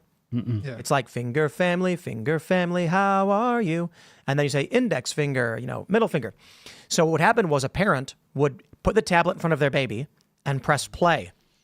When the video was over in 5 minutes, it would autoplay the next video. So people in India started mass producing extremely creepy, low quality versions of this where they would put keywords in it like Incredible Hulk, Hitler, Nazi, things like that, Spider-Man, Joker. Then the thumbnails that started getting the most clicks, they'd use computers to basically track which videos get the most. It started transforming into thumbnails of children eating feces, drinking out of urinals, cutting each other, stabbing each other. Thumbnails. The thumbnail images for the videos themselves. There were videos of like Peppa Pig being run over and mutilated by people, like a car would run him over, and then it was a computer would generate the video based on keywords they'd put in. Algorithmic. Right, and it was just tracking what YouTube was promoting. YouTube finally nuked all these videos and created YouTube Kids. They may have already had YouTube Kids, but I think they rolled it out and said, now we're going to stop this once and for all. Today, there's a new version. It's the same thing. AI-generated videos of Spider-Man eating hot dogs. They're really creepy and deranged videos, and they're getting hundreds of millions of views. Even after nearly 10 years, this problem has been going on. It's been written about. I think even the Wall Street Journal covered the story. Parents are still putting tablets in front of their kids and pressing play on deranged psychotic videos. This is what kind of blackpills me on the whole AI future thing, is that, hey man, if you're from India and someone tells you can make $100 in 10 minutes by making a video like this, they're going to do it. And then in the United States, we're constantly battling against this kind of slop content, and parents are giving it to their babies. We then run into this conundrum where you had RFK say wants to ban artificial dyes. I'm for it. The libertarians say, no, we should be allowed to consume coal tar if we want. If we want to buy coal tar products for our children to eat, we should be allowed. And at the same respect, internally, the libertarian mindset is if parents want their children watching Spider-Man stick a needle in Joker's butt and then gargle hot dogs, they should be allowed to do it. Parents don't know what this is doing to their kids, but they think it's fine. This blackpills me on the future because I think we're going to have a generation of their children growing up now consuming all of this, and it's going to fry their brains. Too late. Indeed. Yeah. No, really. Some of these kids are 10 years old already or older. Yeah. The Alcegate stuff was happening 8 years ago. Some of these kids might be 14, and they were 6 or 7 staring at this deranged psychotic stuff of Hitler with boobs. I'm not kidding. A video where Hitler has a woman's body. It's a woman's body with a Hitler head doing Tai Chi. These kids, their brains are going to be totally warped and deranged. And they're going to vote. 10 more years. Yeah. They're like, I'm voting for Hitler tits. Yeah, or they're asking their wife to put on the Hitler mustache. There is that. Come on, babe, you know what I'm into. The new Pornhub category. Worse than that, though, is it's one thing when you have kids growing up and they're adopting personalities based on weird TV shows and movies. Yeah. But what happens when they're adopting a worldview and behaviors and personalities based on schizophrenic psycho content made by AI? Right. Can we turn that around? Like if you were to unplug that kid right now and give them no screens for a year, what would their brain be able to recover from that hardwiring? I don't think so. That's a good question, right? And then the question becomes, what do we do with that generation, right? Do we simply feed into that, allow them continue that down that path, or do we, contra the libertarians, say we draw a line and say, you know what, there are some freedoms that are actually destructive to us. Like, yeah, should you be free to drink yourself to death? I suppose that you should, but is that actually what you want, or are there some lines that actually must be drawn, morally speaking? Faithless in the chat says Titler. That's a good one. Yeah, there you go. I don't think they can recover from this. I think that the baby's brain has developed neurons and was wired to interpret that information as the world. You can't undo that wiring. When authorities discover children that had been kept in captivity, at a certain age, they can't learn anymore. So there's a story that came out, I think, only a few months ago. A girl was locked in her basement since she was a baby, and she escaped when she was like 16, and she spoke in a very strange way because she'd not been exposed to other humans to learn how to communicate with them. So the police were confused because she was struggling to convey ideas to them, to explain that, if you've never been taught simple concepts like kidnapped, restrained, chained, held, she goes to the police and says, "We were in the basement too long and need food." And the cops are like, "What?" She goes, "We're in the basement too long. We're there too long." And it's like, I don't know what you mean by too long. What's going on? She's trying to say we are held captive, but doesn't know how to convey those ideas. There was another young girl that was like chained in house and abused. And this is an older story. When they recovered her in her 20s, she literally couldn't learn to speak any language. She only learned words like food. And so when she was hungry, she'd go food. And they try to explain to her, say, I want to eat. She couldn't do it. The babies from the ages 0 to 5, the neural pathways are forming in the brain to allow the human to do certain tasks. Yeah. So what we're seeing now, I think. Well, I mean, to be fair, there are lots of, unfortunately, I'd say very unfortunate, there are lots of children who experience very traumatic events very early in their life. And it really just depends on how they interpret it, any sort of help for these particular traumatic events. Actually, within my book, I talk about, I try not to use the word, I talk about a woman that I know who was raped at the age of 5. But how she talks about it is very matter of fact because she was able to resolve it. It doesn't mean that it is not a painful memory or something that happened to her, but that in the same way that could easily have told her that all men are this type of person, and it could, and without some sort of interference, it could lead her down that particular direction. So I think you're absolutely right. There are certain parts of childhood development that is crucial, but when it's something that is traumatic, it just depends on how traumatic it is and how they interpret it, and if there's some sort of interjection. So, like you said, if you take away that tablet, that let's say they watch that video, they get scared, take away the tablet for a year, does that change anything for them? Or are they all of a sudden like incredibly afraid of Hitler? Like, I don't know.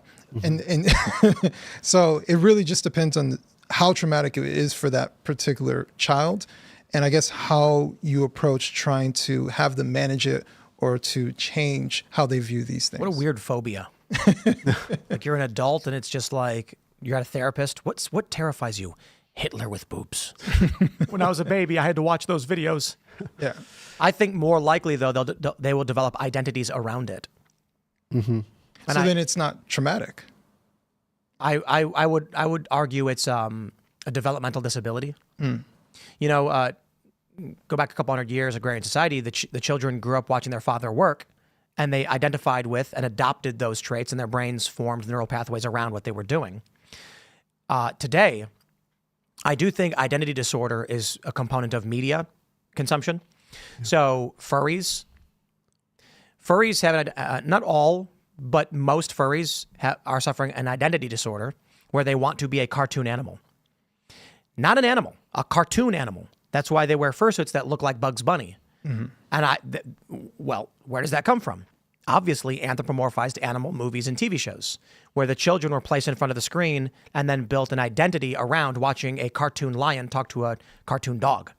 Now they're older and they want to be what their brain wired them to be. Mm. I think a couple of the issues in the transgender ideology, there's the social component and a chemical component. I do believe that endocrine disruptors, plastics, phthalates, PCBs, disrupting hormones is causing effects in utero as well as in young children. But I also think this is the first time children growing up, a young boy, could immerse himself wholly in feminine culture. Mm. So a young boy 200 years ago, the dad's like, you're coming with me and you're working in the farm. That's right. Daughter's with mom. And so the only thing he sees is the men working. Today, a little boy turns on the tablet and he watches RuPaul's Drag Race. They're watching feminine cultural things. And they grow up building an identity around things that are traditionally feminine. Not that I'm saying there's anything wrong with that, but then you'll get identity disorder, where a person then believes they should be a woman because they grew up watching that and were told that's what they should be. Or, go ahead. I was going to say, or for some of these young men, and I'll include myself, they grow up in a household where they're just with women. I grew up with my mother and my sister. And it took me years into my adult years where I realized, like, I'm taking on feminine traits. You know, obviously I'm not gay or anything like that, but there were certain things of how I responded that were kind of feminine. But it wasn't until I was around other men and it started really recognizing, like, I'm very sensitive on this particular thing. I need to watch how I moderate my mood and things of this particular nature. But I realized, like, I was taking on a feminine nature because this was my environment. And there are a lot of young men who are highly insecure about their manhood because they move kind of feminine. And it's not necessarily their fault. This is the environment that they grew up around. But I venture to say, without naming anything, that there are particular people who often grow up in this circumstance. And a lot of the men move in a particular way that's very flamboyant. I'm being very Democrats. PC. That's true, though. Yes. Not always. You know For what? sure. The key There are gay demographic. Republicans. Yeah, well, the key demographic right now, especially for men, is effeminate men. Like that's what it seems to be. You know, when men work out, that makes it's your body produces testosterone. Right. And so for a generation of men who don't have to do physical activities and they have low T. Do you guys remember the Try Guys? Yeah, yeah. Yeah, I remember that. BuzzFeed had 4 guys get their T levels, their testosterone checked, and their testosterone levels at BuzzFeed were equivalent to 80-year-old men. Yeah. It was like 200, 300 or whatever. Was it nanograms per liter or whatever? I don't know what the actual measurement is. So it's no surprise these guys are effeminate, overly sensitive, they cry, and they vote Democrat. Well, I'm sorry, I cut you off. Oh, I'll go ahead. I was going to say, but there is a social component because I'm telling you, there are lots of men I see, they act just like their mama. And it's not a testosterone thing. They've just been around the women and they haven't had enough male influence to see how to react and behave like a healthy young man. So they seem like an out of balance man who is highly emotional. And if their mom acts a particular way, they carry on that same type of nature. So yeah, there's definitely, and they may be high testosterone. The strongest man in the Democratic Party right now is David Hogg. That's both a terrifying and an encouraging thought in a way. It's a compliment for David and a criticism of the Democrats, but it's true. Like we were talking about it last night. It's not meant to be funny, but it is funny. With all due respect to David Hogg, who I think is effeminate, frail, probably weighs 100 pounds soaking wet. He's actually fairly aggressive when it comes to those that are in the Democratic Party, and he's just wrong about everything. Right. And it's because the strongest man they have in leadership, how old is he 20-something? I don't know. 25-ish? Yeah. Probably never lifted anything more than 10 pounds in his life. And that's the best they have to offer. There's a correlation between working out and being conservative. Of course. You have to deal with reality. Right. No, really. Like we live in a feminine normative society where feelings are prioritized over facts, right? But you can't emote at a barbell. It doesn't matter how you feel. It's not going up. Bar go up or bar don't go up.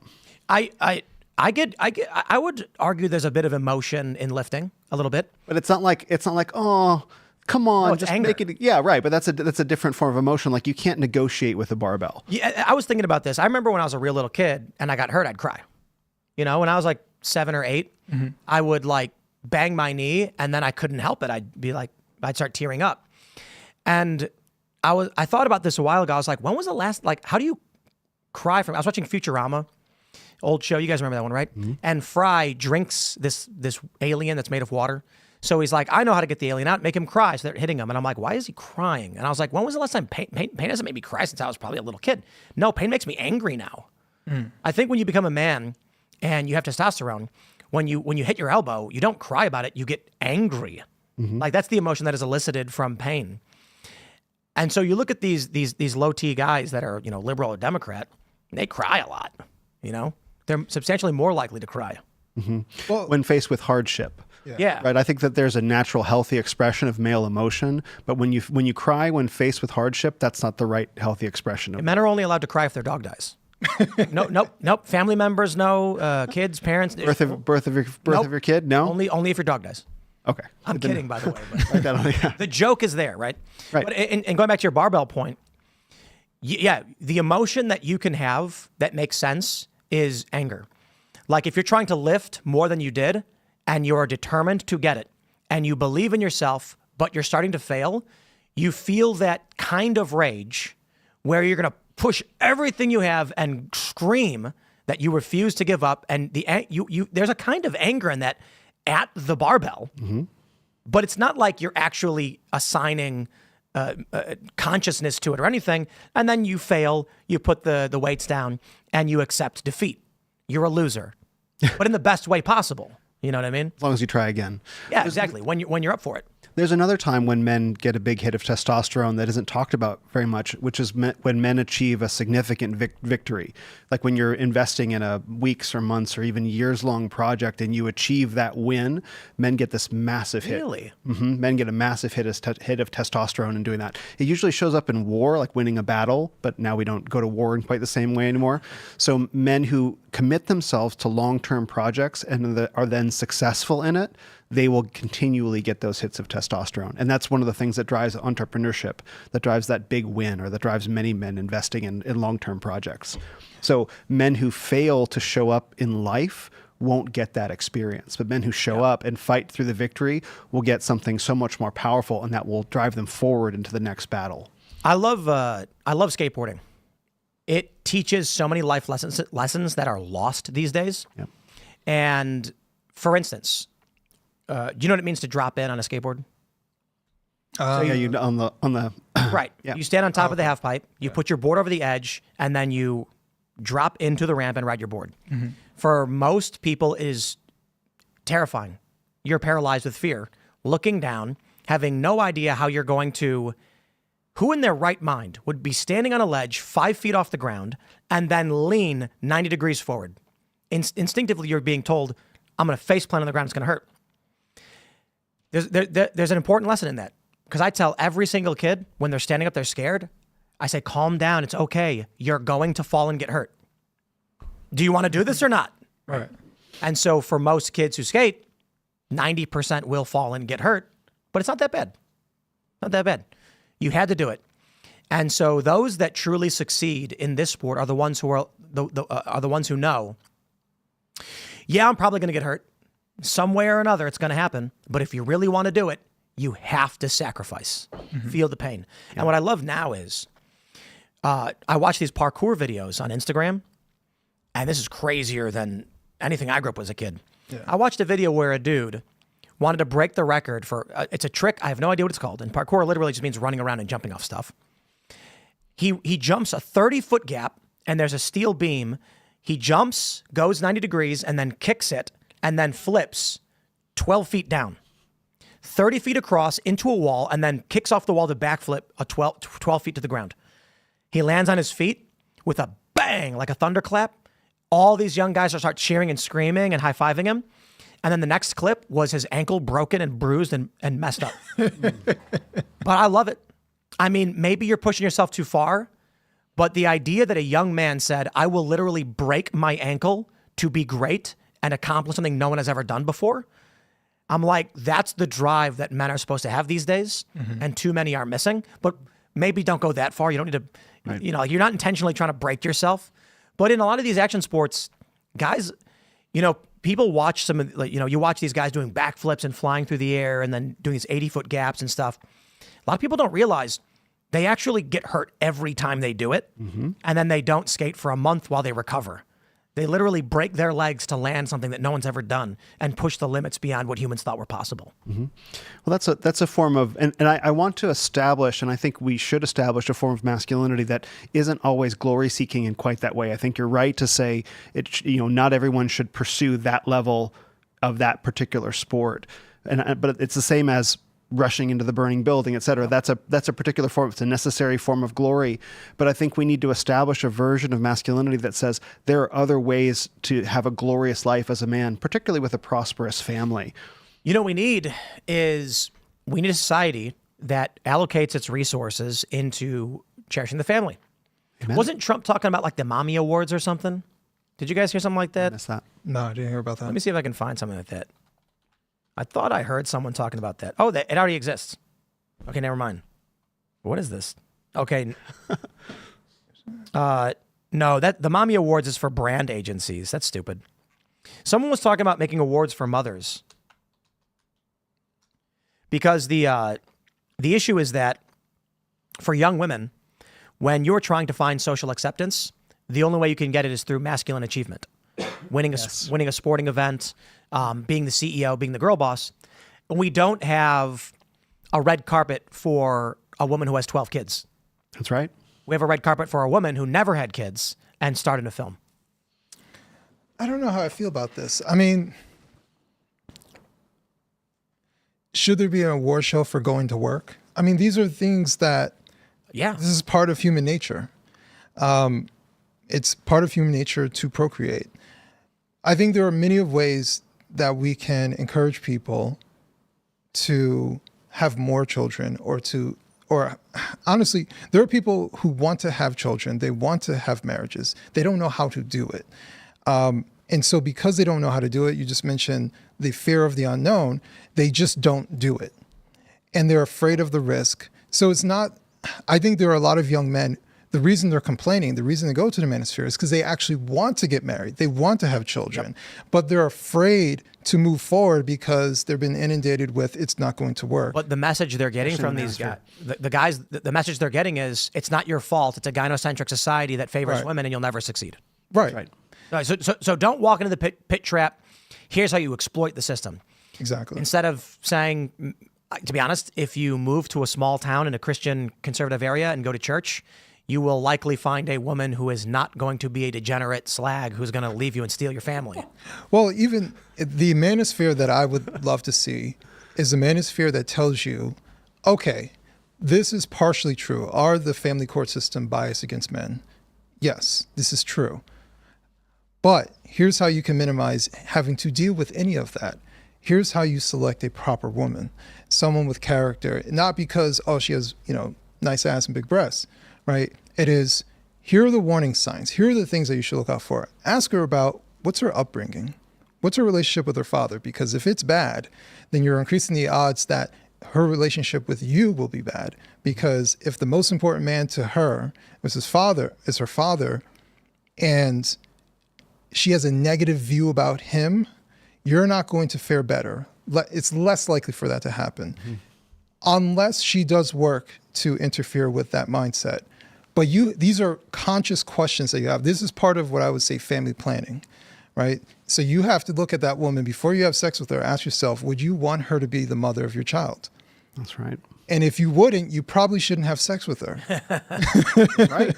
I mean, not probably. Don't have sex with her. Right. I think we've talked a lot about glory for men. We haven't talked about glory for women. Yeah. And that's a big theme in our society and has been since Rosie the Riveter, right? But I think... Not a fan. Not a fan? No. Look, No. to a degree I can respect in war, the women who came to make weapons for the men is a good thing. Right. But just generally, we celebrate the women who are working in factories as opposed to being moms. Right. I think is a negative message for women. But that we didn't go back. Right. Like that it was a one-way trip.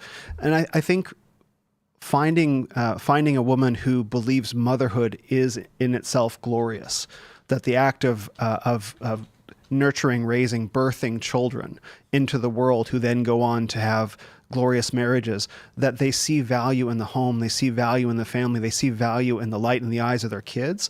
A woman who believes that is likely to be a good partner, as opposed to a woman who is first and foremost seeking fulfillment in the marketplace. Because we conceive of meaning in very Marxist terms. Meaning is only meant to be found in the marketplace, in professional achievement, as opposed to, no, meaning is found and created in the home. We don't think in those terms anymore. But if you find a woman who thinks that, I love this about Sparta.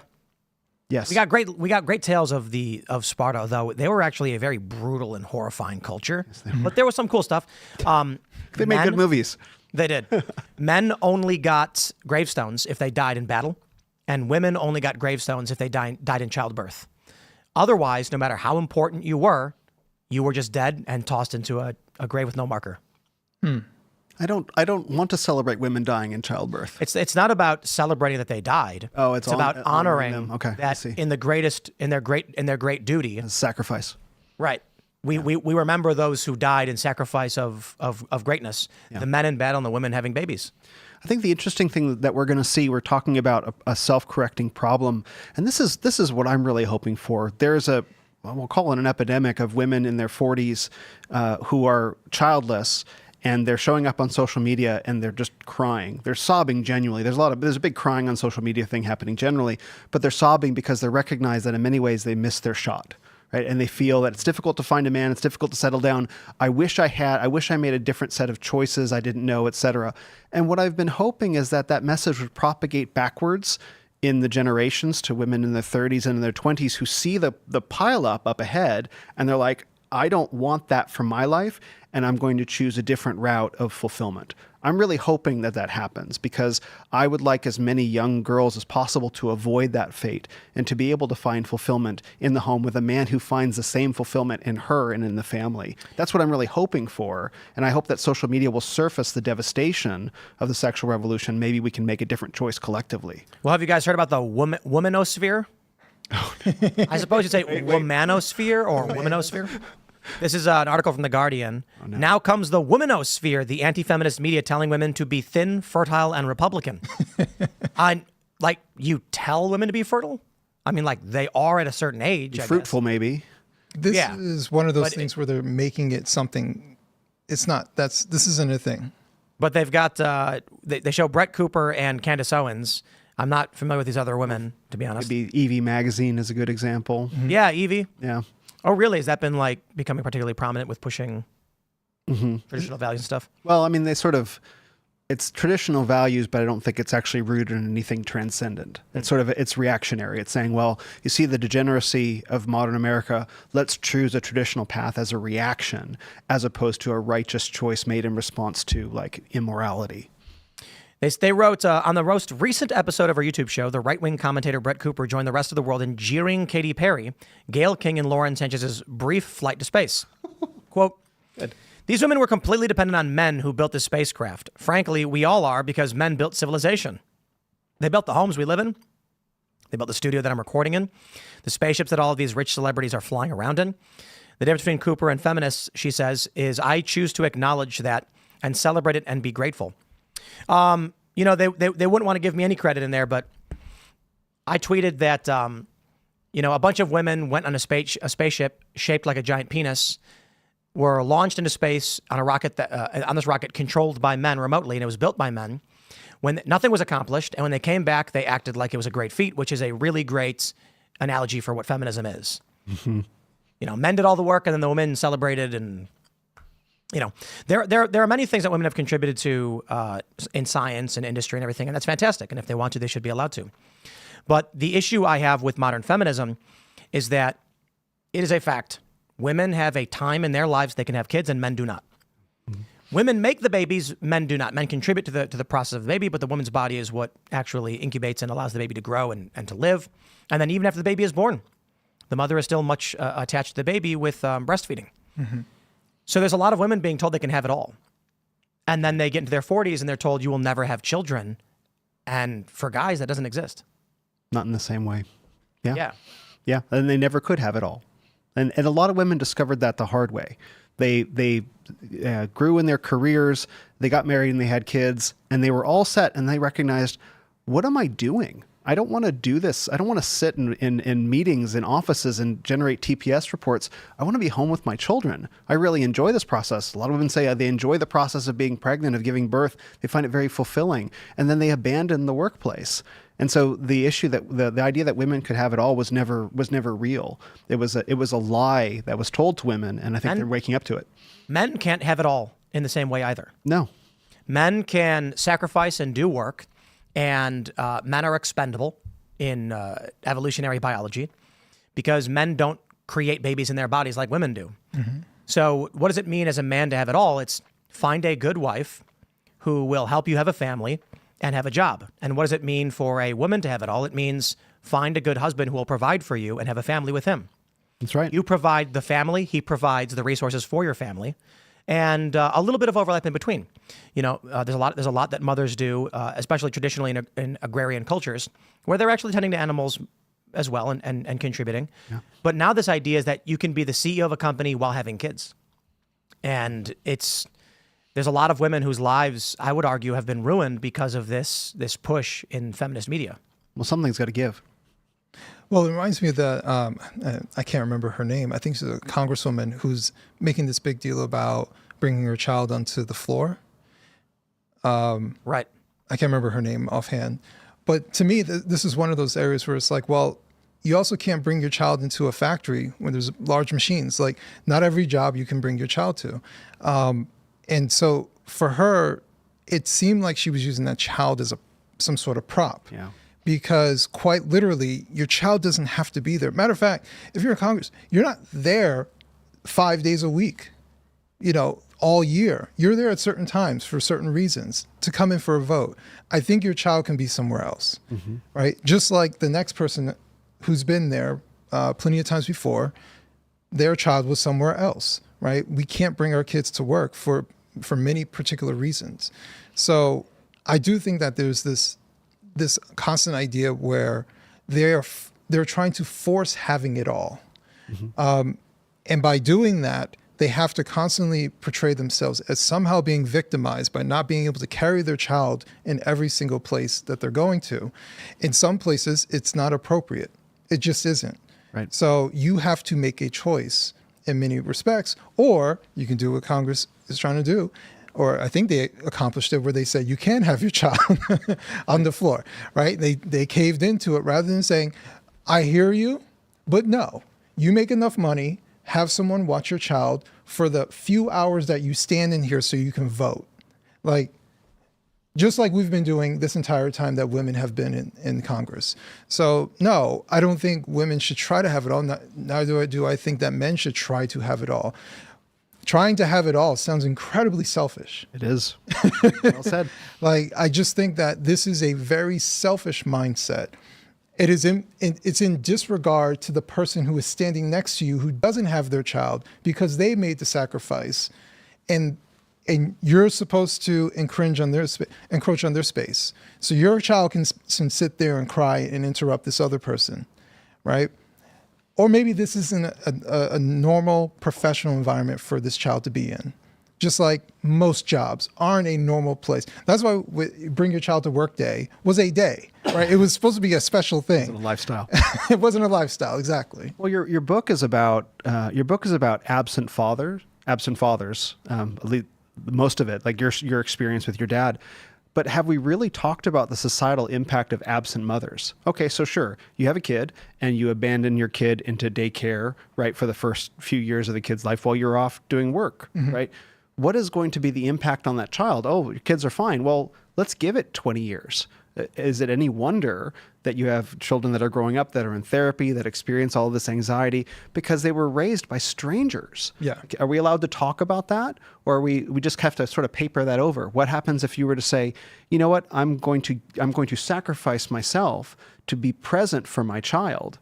But both father and mother, we're going to sacrifice ourselves in various ways to be present for our children. What sort of security and stability does that create for a child? Are we allowed to ask these questions? Yeah. Indeed. I got distracted. I had a. It's all right. Oh yeah. Now you're both looking at me like I Look over here. These guys. I'm lost. I had a That's all good. emergency thing just hit me. Well, I'll just add. The other part of my book is talking about parental selfishness. Right. So yes, you can have both parents in the home, and that's wonderful. But that is a minimal standard that I'm asking for. I'm talking about being involved in your child's life. And if both parents are trying to seek a career that requires you both working 60 hours a week, then how is this actually working? Are you actually thinking about your child? Or are you making excuses? Or are you paying to have someone do it, paying someone to step in the place of being a parent for you? So it's one thing to have some help, and I get it. There are plenty of circumstances where single mother, single father, they need to rely off of somebody else because they do have to go to work. Completely understandable. Right. But there are many people who are making conscious choices to put themselves first, who say, I'm just going to make the most amount of money. I'm going to go for that promotion. I'm going to do all of these things that will take me further and further away from my child. They'll be fine. They're adaptable. They just make up all these excuses along the way. But then they're shocked when their child doesn't respect them. When they get older, they don't listen to them. They're resentful. I think public school and external schooling was a mistake. I think it should be pod-based learning, and it should be communal, and school should be a lot smaller, and there should be a commitment from parents to be involved. I agree. We've had this conversation quite a bit on different shows we do here, And, I hear from people saying, I don't have time to do that. 1 day a week. You get a day off from work, and nobody's working 7 days. I mean, some people might be, and then maybe you're excluded. But if you've got a couple blocks, and there's 30 kids between these 2 blocks, and so you've got 15 parents, maybe less, maybe it's 10 parents. One parent takes each day, and so over the course of 1 day out of the week, not even between 10 parents, and then you can you choose what they're learning. They're with their neighbors and their friends and their family. The problem is, my experience, I think I had maybe 2 good teachers in grade school to high school. Same. And then I left high school after like 2 months because my parents were freaked out at how miserable my brother and I were, and we were failing. So we switched to homeschooling. We had homeschooled before grade school, then started kindergarten like normal. And then I went to Catholic school until 5th grade, 6th grade, started public school. Grades collapsed. High school was worse. The teachers were scumbag pieces of human trash for the most part. They were callous, they were mean, and they treated everybody like shit. There were 2 teachers that I thought were good at any of these schools. So these kids are being sent to a place they hate. They're telling their parents the teachers are mean to me, and the parents are telling their kids, suck it up, you're full of shit. That was my experience growing up. I know not everybody dealt with that. I know some people had good schools and good private schools. But where I grew up in Chicago, literally every kid, their experience was, when I tell my parents that my teachers are abusive, they tell me I'm lying. And it's like, oh, okay. Well, the teacher who grabbed him by the back of the neck and insulted him in front of the class and then made him stand by the closet, that was something we were forced to endure. And so kids that everyone I knew hated school. And so what happens? Come high school, they cut class every day. They're like, now I'm finally in. So with grade school, you're supervised 100%. We had a 7th and 8th grade, you rotate classrooms. So you're in one classroom for an hour, then you get up and everybody moves to the next one with the next teacher for a different subject. High school started and it was, here's your schedule, be in this class at the right time. And that's when the kids were like, I'm out. These teachers are scumbags, they're mean, and I don't want to be here anymore. Yeah. And now no one can stop me. Mm-hmm. The institutionalized learning facilities, at least in Chicago, I can't speak for other schools, we're just spitting in kids' faces and expecting them to endure it. Well, the other part too, to add what you're saying, is that they're far more violent today. Oh yeah. Yeah. I'm not a fighter. I don't get into fights or anything, but the fights that I've gotten to have all been in school. So, that's the existence for a lot of kids, is that their fights, their violent encounters, whether they are actively involved in a fight or being assaulted by somebody else, is happening within school. And it is happening from another kid, the kid who is violent, who is finding some sort of way to express whatever frustration they have because whatever is happening at home is not good for them either. So they're taking it out on other kids. They're becoming the bullies because it's the only way that they can vent their frustration or know how to vent their frustration. It is the aftermath, usually of some sort of traumatic event that's happening for that kid, or just neglect. There's a slew of reasons why kids are becoming more violent. So I do think that there's a chain reaction to family separation, parental selfishness. The residual effect of all these adult behaviors is that it's affecting the kids in a variety of ways. So your kid might be depressed and stay at home, or they might go to school and want to beat up everybody, right? You don't know which way it's going to come out. But yes, public schools are becoming far more violent these days because I do think that the family separation angle is becoming more prominent. It's becoming worse. And then social media incentivizes it, which is why now we're starting to share, even like it's odd, in conservative circles, they're sharing high school fights, which I'm just like, why are you doing? We have grown adults showing 16-year-olds fighting each other. Terrible. It's not beneficial, and it actually incentivizes because the kids want attention. That's why they're doing it. And they say, oh, it got 1,000 likes, more of this, right? They want more fights and more. Whereas when I was a kid, we didn't have cell phone cameras. So they fought and they got a little circle and that was about it. Yeah. So it's getting worse. No cell phones. No cell phones. Yes. But this is the problem. Just like with the banning artificial dyes, the average person does not know the problems that are being created. The snowflake doesn't blame itself for the avalanche. So parents like, my kid gets a cell phone same as everybody else. And then the kids are using cell phones for deranged, degenerate things, and it's ruining their lives. Well, the parents know, but that's a weak position because the parents know. I disagree. I think some parents know. I think there's a lot of parents that go to work every day. They say the only way I can go to work is if my kids are in school because I can't afford daycare. Cell phone, what are they doing? I don't know. They call their friends, I guess. But that's a parent that's not involved in the kid's life. And that's the average parent. And that's what I'm saying. This isn't good. So I'm not saying that's not real. This is the problem. So the problem is that a lot of parents are disconnected. They're not aware. Like when 2020 was happening, my son was just going into high school, and we started having these conversations about cultural Marxism. We started having these conversations like, if your teacher says this, you need to come and tell me. And you know what? When his feminist teacher said something, he came and told me. Or when he would tell me, like, my teachers are calling out. They rarely come in. Oh, the kids are smoking weed. Like, he's telling me all these things to the point where I'm like, and he actually explicitly said, I don't want to go back to school. So I took him out, and we did homeschooling for his last couple of years. But this is constant communication that you have to have with your kid. You were right, but to go back to the experience that I was conveying that I saw from the high schools in my area, when the children go to the parents and say, there's gangs, there's violence, and the teachers are abusing us, the parents go, oh, shut up. Just go to school and do your homework. You're complaining and you're full of it. You're just trying to get out of having to do your normal schoolwork. I went to school and nothing was like that. That can't be true. And then when they go to the schools, it's all cleaned up. And the teachers say things like, everything's great. You know, we love your kid. And then the parent leaves and they say that again, and I'm going to make you pay for it. Like these schools in Chicago were merciless. So I don't know how you tell parents, hey, don't let your kid eat coal tar. You go to some, I've got liberal friends that, on Facebook and Instagram that are posting that RFK Jr. is making it up. They they genuinely do not believe they're eating coal tar products and giving it to their kids. And it's a so what do? Do we ban these things? I don't know if there's real simple answers. I think societal transformation is not something that happens overnight. Rome wasn't built in a day. Right. The loss of the church was when communities broke apart and people no longer shared a moral worldview. And now you have garbage food poisoning people. The companies that put the coal tar in their food products don't care that they do because people buy it. And they say to themselves, well, people can buy what they want to buy.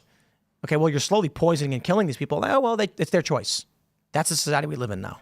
I think one of the things that's swimming around a lot of the different topics that we're talking about today are an improper or low value of human life. We really don't look at our fellow humans and say this is someone made in the image of God, and so therefore I have to properly instruct them in the right way. I have to make sure to give them the right food. I have to make sure if the person in question is my child, I have to raise them in a particular way. We look at children, we look at others as a burden on our own individual expression, a limitation that's placed on us, instead of properly looking at them for who and what they are. And as a result, our society is fraying apart at the seams because we can't look at each other and say, hey, I value you for your very existence. Instead, it's what can you produce? How do you fit as a cog into the machine? How can you benefit me? You become an object. And that's what I think America is truly suffering from. And Tim, I think you touched on it beautifully about the church is not just a place of communal gathering. The church is a place of moral instruction. It used to be a place of moral instruction where we talked about the value of human life, where we talked about how important it was to propagate ourselves into the future, how glorious that was. And, we gave up on that. And so what are we having right now? We're having a fertility crisis. Why should I project myself into the future? Why should I invest in anything? Why should I care? I think a large component of the fertility crisis is because our society used to tell women that a successful woman had a family. In the 50s, the trope was, are you going to find a husband? Are you going to find a husband? Now it's be a girl boss. So all the young women that are competing with each other for status are being told to compete in the same way men are. I think there's a parallel message, yes.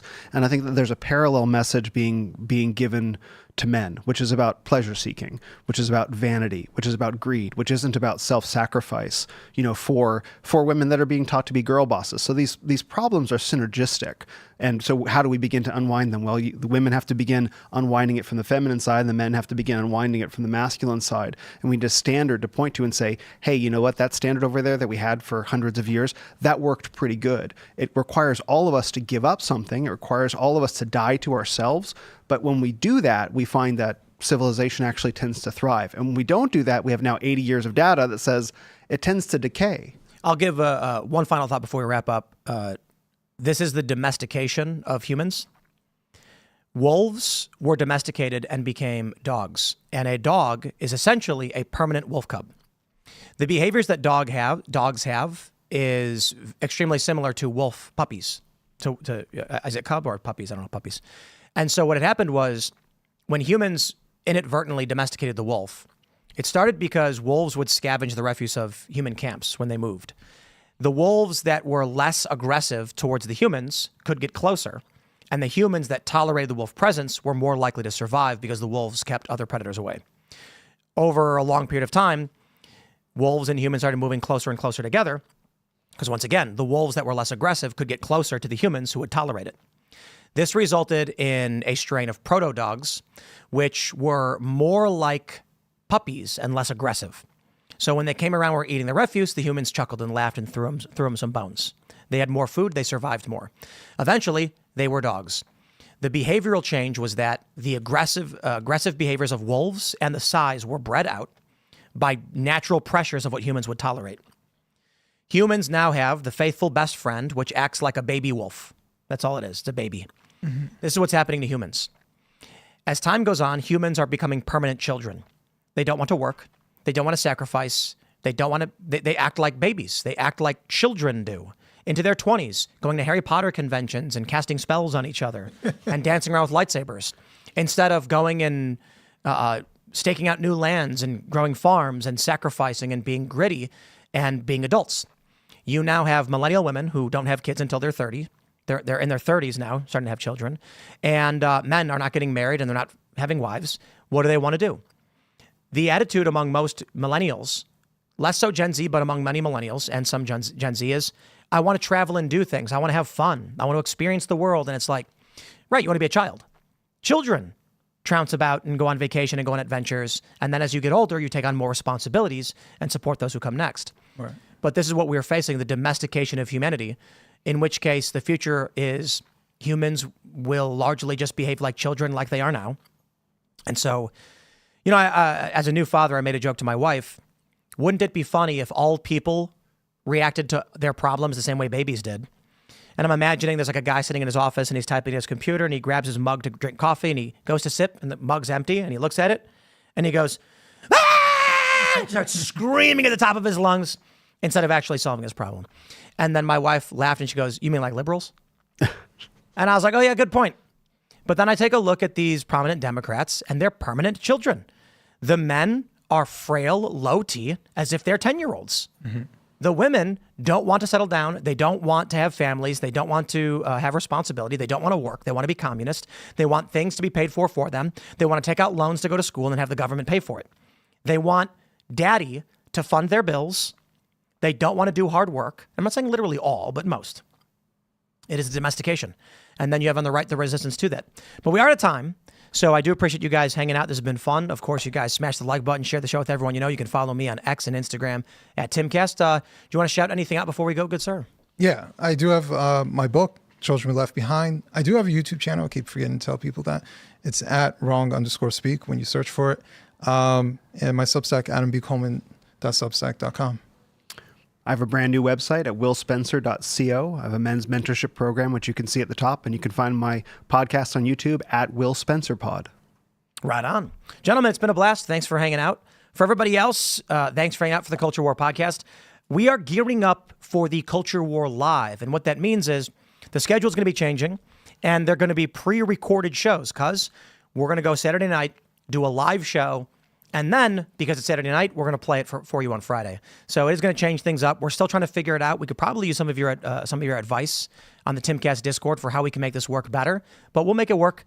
Anyway, we'll be back tonight at 8 p.m. for Timcast IRL. Thanks for hanging out. We'll see y'all then.